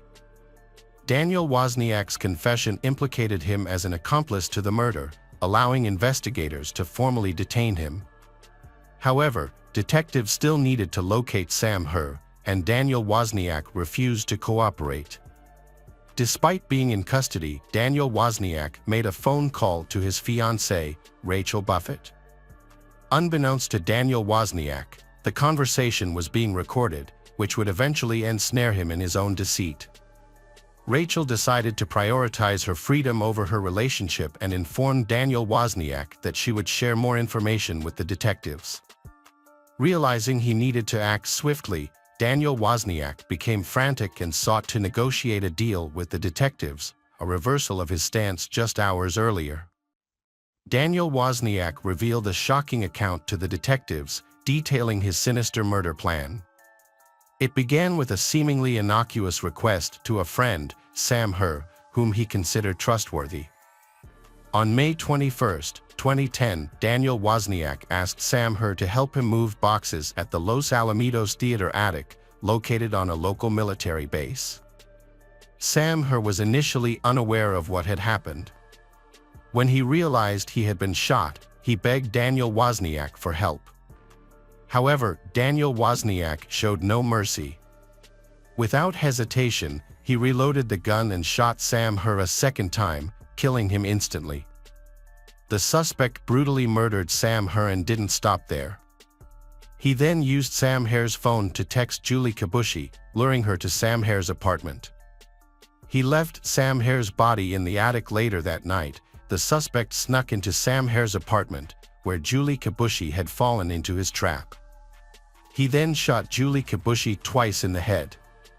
Daniel Wozniak altered the crime scene to make people think Sam Herr was the culprit, and he fled after attacking and killing Julie Kibushi. However, Daniel Wozniak realized that he still had to hide Sam Herr's body. Daniel Wozniak went back to the attic and cut off Sam Herr's hands and head to make it harder to identify the body. He then got rid of these body parts in a nearby park.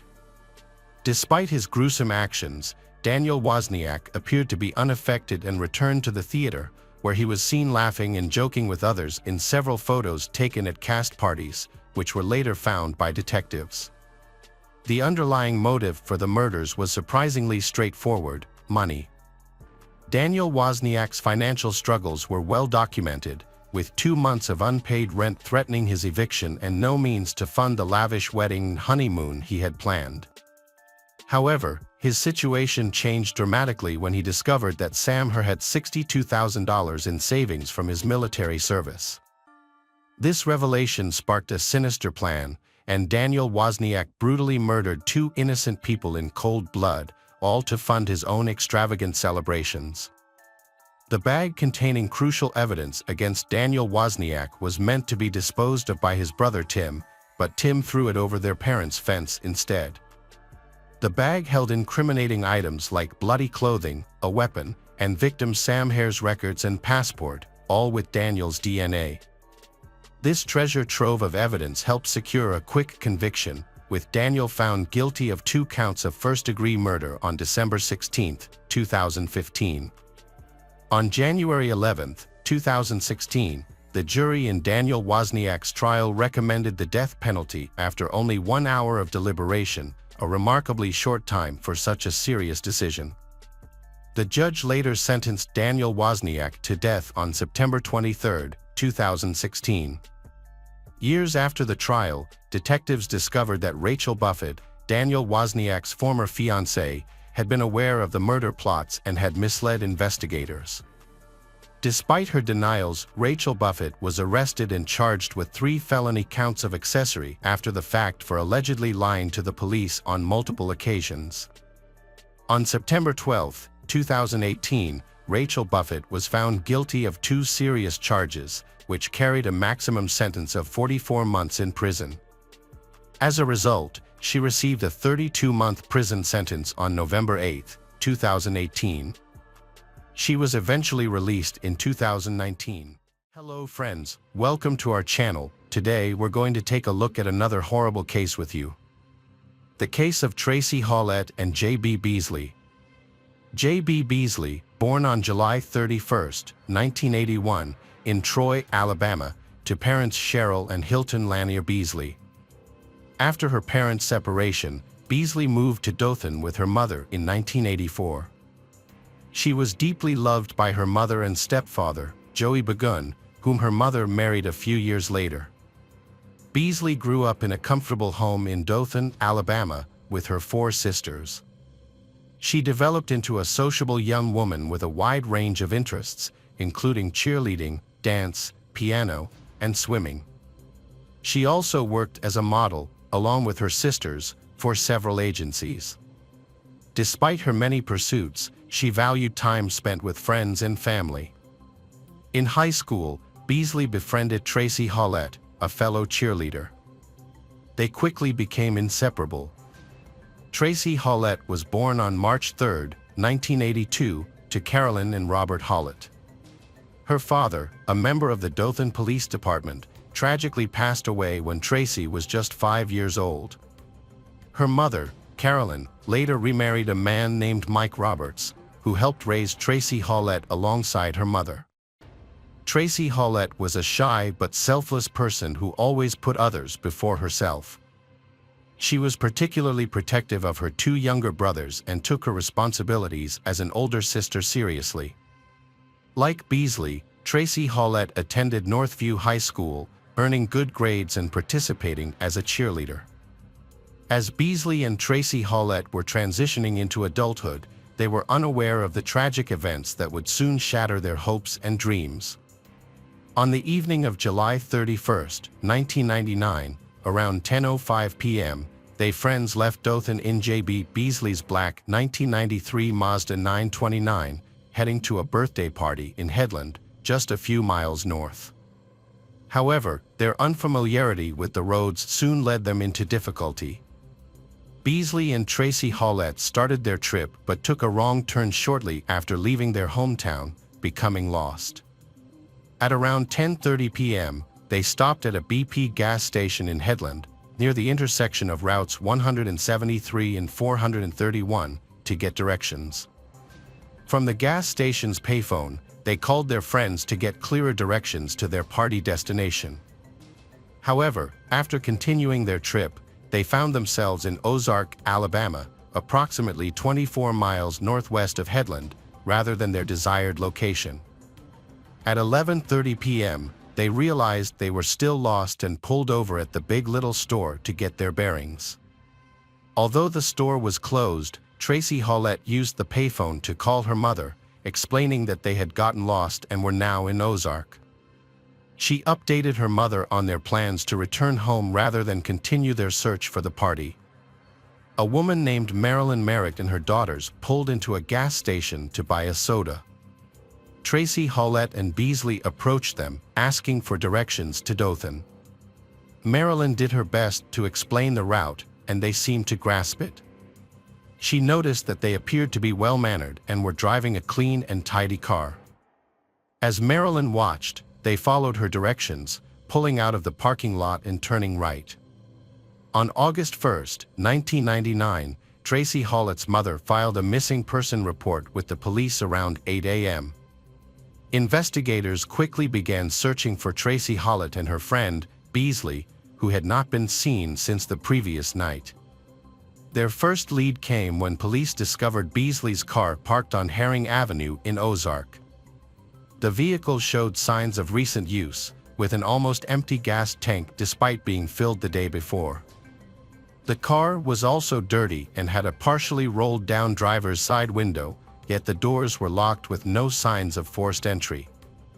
Inside, police found Beasley's driver's license on the dashboard, along with 8 purses and cash, which suggested that the disappearance was not a result of a typical theft or robbery. The investigation into She's initially focused on finding Beasley's car keys, as they were the only reported missing item. However, there was no sign of either Tracy Howlett or Beasley. A suspicious palm print on the locked trunk of Beasley's car heightened the police's concerns that something was terribly wrong. Although they suspected the trunk might hold important clues, they couldn't access it without the keys. It took 6 hours for the police to realize that the trunk could be opened from the inside using a latch, eliminating the need for the car key or a locksmith. Upon opening the trunk, the officers made a disturbing discovery. The lifeless bodies of the girls were found inside. Both victims were fully dressed, but their pants were soiled below the waist. Each girl had a single gunshot wound to the head, with Tracy Howlett shot in the temple and Beasley in the right cheek. Tracy Howlett had suffered injuries consistent with a violent struggle, including a 9mm shell casing lodged on her leg, scratches on her arm, and thornbriars tangled in her jeans. Despite the gruesome nature of the crime, investigators believed that they were likely killed while inside the trunk of the car, and that their deaths were not the result of a random attack, but rather an intentional act. As the families of the victims were notified of the tragic discovery, the authorities formally launched a homicide investigation. Initially, detectives considered robbery as a possible motive, but this theory was quickly dismissed when they found that the victims' personal belongings, including purses, jewelry, money, and credit cards, were still inside the car. Autopsies revealed that they had no alcohol or drugs in their system, and there was no evidence of sexual assault. This led investigators to rule out the possibility that the crime was motivated by sex. However, a subsequent report from the State Crime Lab, issued more than 2 months later, found traces of unknown semen on Tracy Howlett's clothing and skin. The palm print found on the trunk lid remained unidentified, with no matches in the database and no suspect to compare it to. As a result, authorities had limited leads to pursue. Despite the widespread attention the double murder of the teenagers received, investigators were no closer to identifying a suspect. A month after the discovery of Beasley and Tracy Howlett's bodies, a surprising breakthrough occurred. Johnny William Barentine, a 28-year-old Ozark resident, visited the Ozark Police Department on September 1st and shared a remarkable account. He claimed to have witnessed the double murder, stating that he had seen the incident on the same night as the crimes, around the time Tracy Howlett made a call from the Big Little store's payphone. According to Barentine, he had been out buying milk for his 2-year-old son when he stumbled upon the horrific event. He returned home at 1 a.m., visibly upset, and told his wife that he had been in a collision with a black truck near Herring Road. After sharing this incident with friends in the days that followed Tracy Howlett and Beasley's murder, they encouraged him to report it to the police. They suggested that this information might be connected to the murders and could help the police solve the case, ultimately leading to the reward. During a 4-hour interview with Ozark Police, Barentine's account of the events surrounding the killings changed 6 times. Initially, he told police that on the night of the murders, he saw a black truck speeding away from the area where the bodies were found. However, as the interview progressed, his story continued to evolve and change. Eventually, Barentine claimed that he had given a ride to a tattooed man he didn't know, and they drove past the Big Little store together. He then testified that the man got into the car with 2 girls, whom he identified as Tracy Howlett and Beasley. According to Barentine, the man forced they out of the car on Herring Avenue.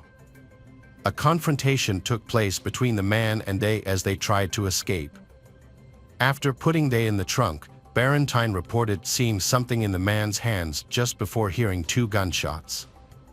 The man then returned to the car, and Barentine drove him away from the scene before heading home. In a different account, Barentine confessed to investigators that he knew the man he had given a ride to and identified him as his neighbor. Notably, Barentine lived less than a mile from where the police found the victims' bodies. Johnny Barentine was named the prime suspect in the murders of Beasley and Tracy Hollett, but his story raised several red flags. He failed to mention any sexual activity that would explain the semen found on Beasley's clothing and body. Additionally, the neighbor he implicated had a solid alibi for the time of the crime. Barentine's appearance in his mugshot also seemed suspicious, as he looked startled and disheveled, as if he had just been awoken from a deep sleep.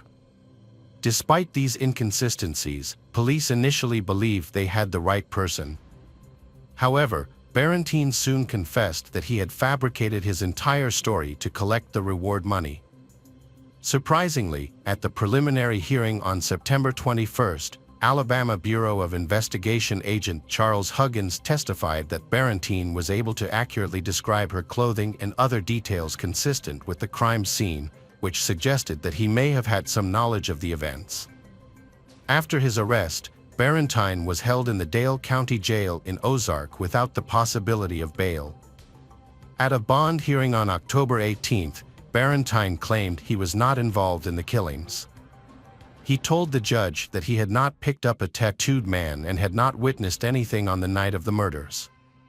According to Barentine, he had gone to the BP station around 11 p.m. to buy milk for his child and later fabricated a story to collect the reward money. The judge denied Barentine's request for bond, and he returned to jail. Despite the challenges, Barentine's family continued to support him. They gave interviews to the media, stating that he was innocent and incapable of harming anyone. Barentine's lawyer, Bill Kimmons, also maintained his client's innocence, stating that the prolonged interrogation had taken a toll on him, causing him to become entangled in his own web of deceit. During police questioning, Barentine was not informed that he was free to leave or use the bathroom at any time. His defense team highlighted that he had limited education, having only completed the 7th grade and part of the 8th grade, and was in special education classes, which suggested he lacked the capacity to plan a complex crime. He was eventually released from jail on December 17, 1999, when DNA evidence revealed that his DNA did not match the semen found on the victim's body and clothing. In January 2000, a grand jury in Dale County declined to indict Barentine, effectively clearing him as a suspect in the double murder. The investigation suffered a setback after Barentine's clearance, and the methods used by investigators were criticized. Questions arose about the Ozark Police Department's ability to handle the case. Despite this, the police still had several potential suspects under consideration.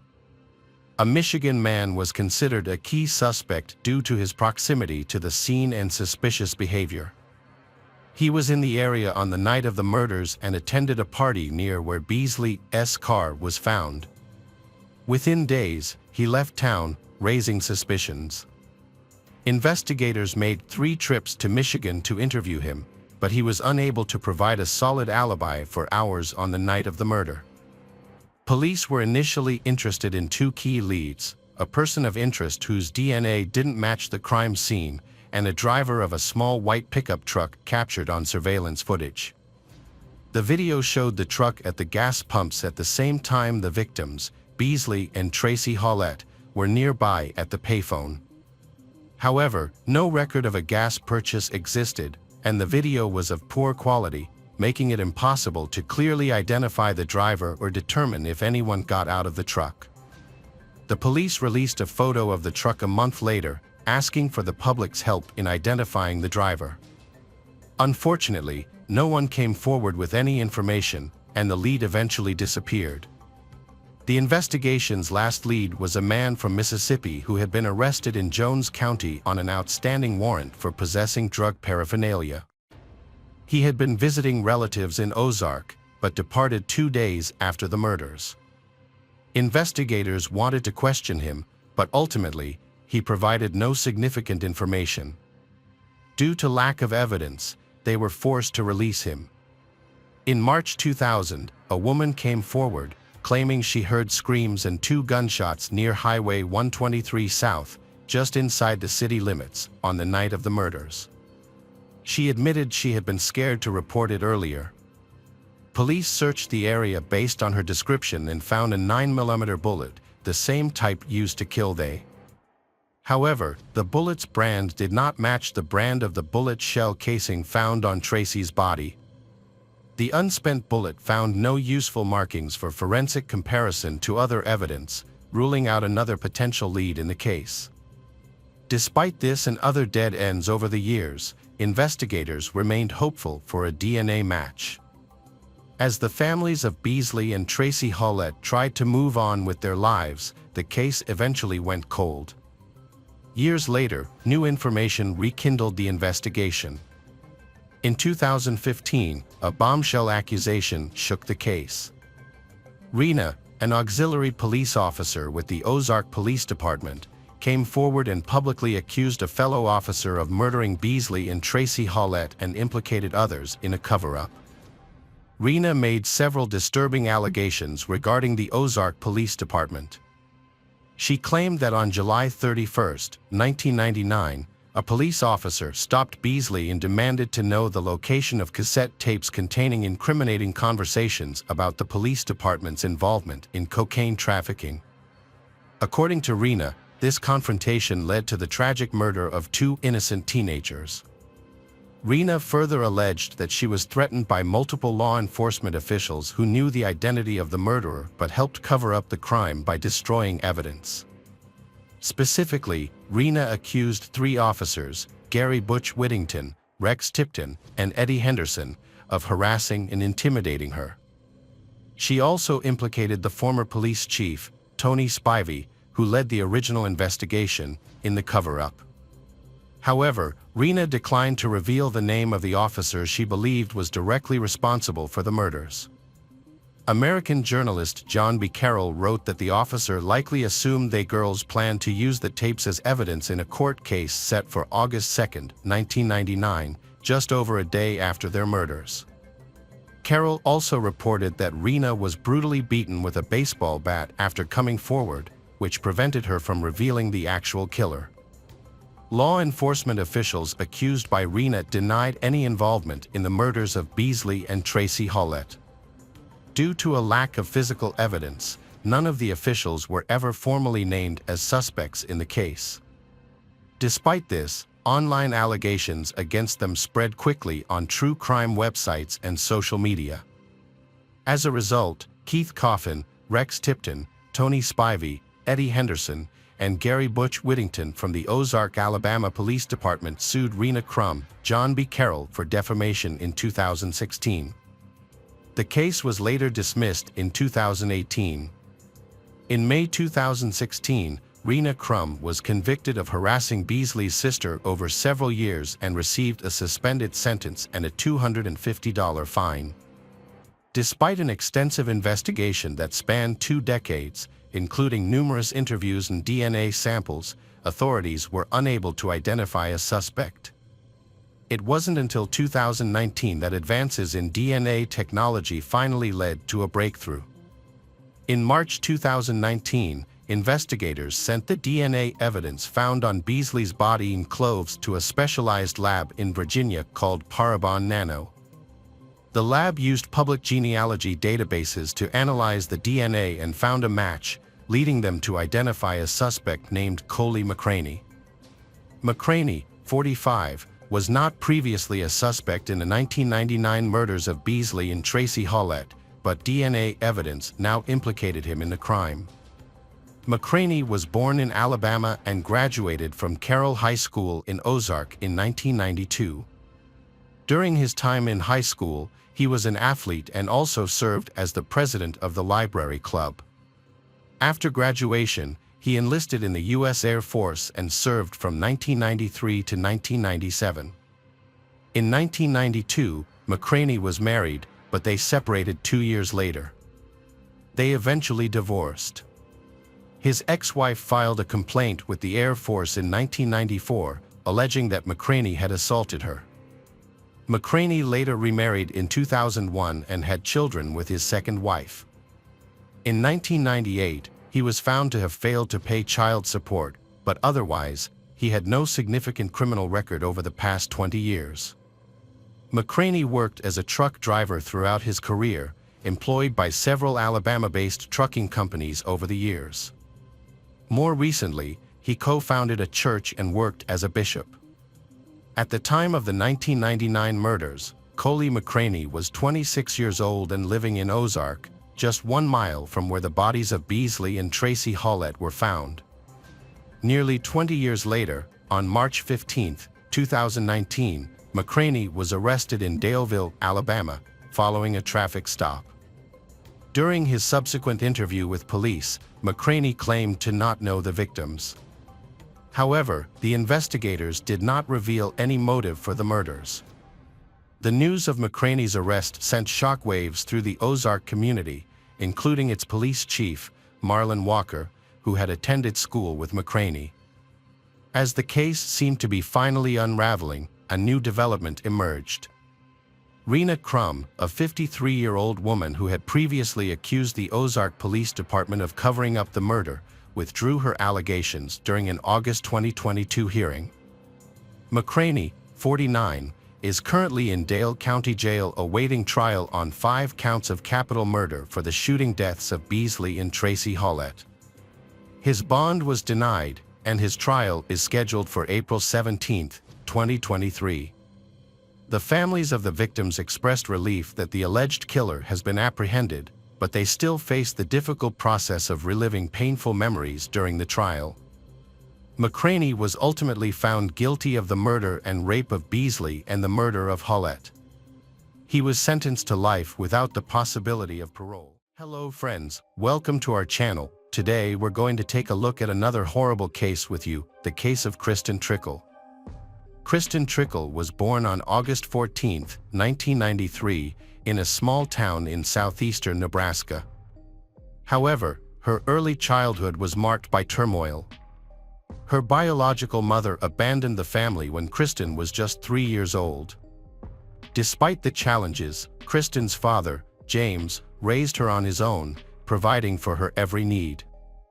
Unfortunately, James struggled with a severe and worsening illness. Tragically, he passed away when Kristen was 16 years old. As a result, Kristen was at risk of being sent to a shelter until she turned 18, as there were no other close relatives to care for her. Fortunately, Kristen's aunt and uncle, who lived in Kansas, stepped in to provide a loving home. Although they already had 3 children of their own, they were willing to take in their orphaned niece and give her a comfortable and happy life. Kristen met Colby, a talented young musician, at church. At 18, Colby was already skilled on the guitar and wrote his own songs. He was passionate about building a successful music career. As they spent more time together, Kristen and Colby's friendship blossomed into a romance. Colby's charming personality and musical talents captivated Kristen, and he often wrote songs for her. He was outgoing, friendly, and had a way of making people feel at ease. After graduating from high school, Colby's interests shifted towards the military. He enlisted in the U.S. Armed Forces at 18 and went on to serve for 3 years, establishing a solid military career during that time. Colby maintained a close relationship with Kristen, frequently calling and corresponding with her. At 21, he made a surprise decision to join the reserves, returned home, and proposed to Kristen, who happily accepted. They got married in April 2014. After their wedding, Colby and Kristen settled in Hays, Kansas, where Colby completed his college education and pursued a music career, albeit with limited success.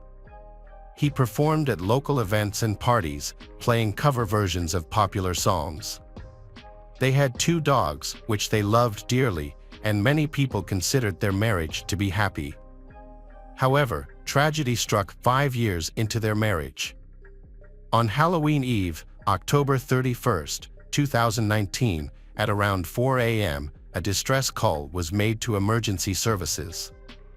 The caller, who identified himself as Colby Kristen, reported that his wife, Kristen, had shot herself in the head with a revolver that was kept in their home.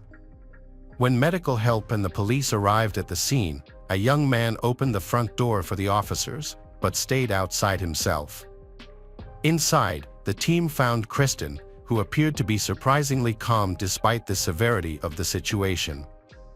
When the officers entered the bedroom, they found a woman, Kristen, lying on the bed in a pool of her own blood.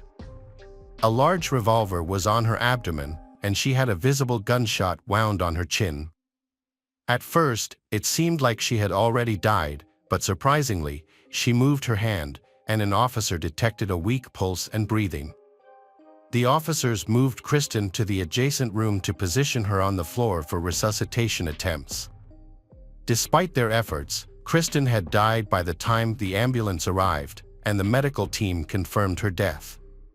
Sergeant Brandon Hotman went outside to inform Colby, Kristen's husband, that she had passed away. Colby repeatedly asked if Hotman was sure, and when he was told the truth, he broke down in tears. However, his behavior and tears seemed insincere, given that just minutes earlier, he had been chatting casually with other patrolmen about video games. At first glance, the scene suggested that she had taken her own life, but experienced detectives quickly suspected that something was amiss. It was the eve of Halloween, and she had been preparing for the celebration, which made her apparent decision to end her life all the more puzzling. The detectives found handmade costume decorations on her vanity and themed treats in the kitchen, including lollipop bats and ghosts, gummy worms, and other sweets. This suggested that she had been looking forward to the holiday, which made her death even more unexpected. She was found nearly undressed, wearing only her underwear, which was unusual. Typically, women take care to present themselves in a way that they would want to be seen, even in death. Furthermore, the method of death, a gunshot to the head, was also uncharacteristic of a woman. This method is often avoided by women due to concerns about disfiguring themselves. Kristen's body was severely damaged. One of the most puzzling aspects of her death was the gun itself.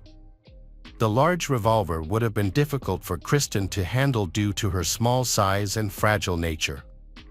It would have been hard for her to hold the gun, let alone twist her arm to shoot herself in the chin. The position of the gun also raised questions for the officer, as it was lying on her stomach, pointing sideways. Kristen's husband later explained that after finding her, he too had considered taking his own life. He held the revolver to his temple but then changed his mind and called emergency services, hoping to save his wife. At the scene of the crime, detectives were surprised when the victim's phone, which was sitting on a nightstand, rang with an alarm. It turned out that she had set the alarm to remind herself of plans for the morning, but it seemed that she had changed her mind and taken her own life during the night. This unusual detail raised suspicions, and detectives thought that someone might have staged the scene to look like a suicide. As a result, the victim's husband, Colby, became the main suspect and was asked to come to the police station for questioning. He agreed to go willingly. When Colby arrived at the police station, he seemed upset but not overly distraught. He remained calm and confident as he explained what had happened the previous evening. According to Colby, his wife Kristen, a manager at Walmart who was expecting a promotion, had come home from work and they had played video games together. Then, he went to bed early because he wasn't feeling well. Kristen had gone to the kitchen to finish preparing holiday treats, leaving Colby to sleep. But in the middle of the night, a loud bang jolted Colby awake. The sudden noise left him dazed and disoriented, his ears ringing, and he couldn't see anything in the darkness. When he finally turned on the light, he was shocked to find his wife Kristen lying motionless beside him, her head bleeding severely. Strangely enough, if it's true as stated by Colby, he attempted to revive his wife, but soon realized it was hopeless. He then picked up a revolver, put it to his own head, but ultimately set it back down on her body. He called emergency services and went outside to wait for the police. This sequence of events raises several questions. For example, why did he place the gun on her abdomen instead of disposing of it elsewhere? It's also unclear why he waited outside for the police and medics if he thought his wife might still be alive. In situations like this, people usually try to save the person's life or apply pressure to the wound to stop the bleeding. However, Colby did not attempt to help his wife again, claiming he was in shock. While a police officer was trying to provide first aid before the medics arrived, he did not show any interest in his wife's condition. Instead, he stood outside and casually chatted with a police officer about music and video games. When Colby learned of Kristen's death, he briefly teared up, but quickly composed himself. At the police station, he answered routine questions, including whether Kristen had life insurance, which he denied. However, he mentioned that he was eligible for minor payouts from his time in the armed forces. During the conversation, Colby began boasting about his military accomplishments, claiming to have worked in intelligence and participated in special operations worldwide. Despite sounding credible, Colby's claims were largely false. When asked why he thought Kristen might have taken her own life, he attributed it to her long history of depression, which stemmed from a traumatic childhood and adolescence. He cited her mother's betrayal, her father's death, and her forced relocation to live with an uncle and aunt she had never met before as contributing factors. Colby's words seemed convincing, but experienced investigators sensed he was lying and had possibly rehearsed his story. Despite their suspicions, they had no concrete evidence to charge him with a crime, so they had to release him. Kristen's family was shocked and devastated by her death. Her uncle, aunt, and siblings immediately traveled 500 miles to speak with the police and make funeral arrangements. They strongly believed that Kristen would never have taken her own life, citing her strong religious faith and regular church attendance. According to her family, Kristen was a happy and optimistic person who loved life and had big plans for the future. She had even been working on opening a shelter for homeless animals and had found a property she wanted to lease. Investigations confirmed that Kristen had been planning to rent a new property and was expecting a promotion at work, which she was proud of. She was also preparing for Halloween and had promised to visit her sister for her birthday in November. Her relatives stated that she had no history of depression or mental health issues and did not have any harmful habits. Her family also emphasized that Kristen would never abandon her dogs, which she loved dearly. They suspected that her husband, Colby, might have been involved in her disappearance. They described Colby as a controlling and cruel man who dictated whom Kristen could interact with and would become enraged if she didn't respond to his calls or messages immediately. He prohibited her from contacting her relatives, but she would secretly call them from her husband's home. Visits with her family were infrequent. During her last visit, she confided in them that she could no longer endure the mistreatment and had discussed it with her husband. She warned that if things didn't improve, they would have to separate. The autopsy of Kristen revealed a single bullet wound on her chin, which suggested that the shot was fired while she was on her back with the gun pressed to her head. While it was possible that she could have shot herself, it would have been very difficult to do so. There were no signs of struggle or resistance on her body. The detectives, however, were not convinced. Given Colby's history of controlling behavior, they suspected that he might have been violent towards Kristen in the past.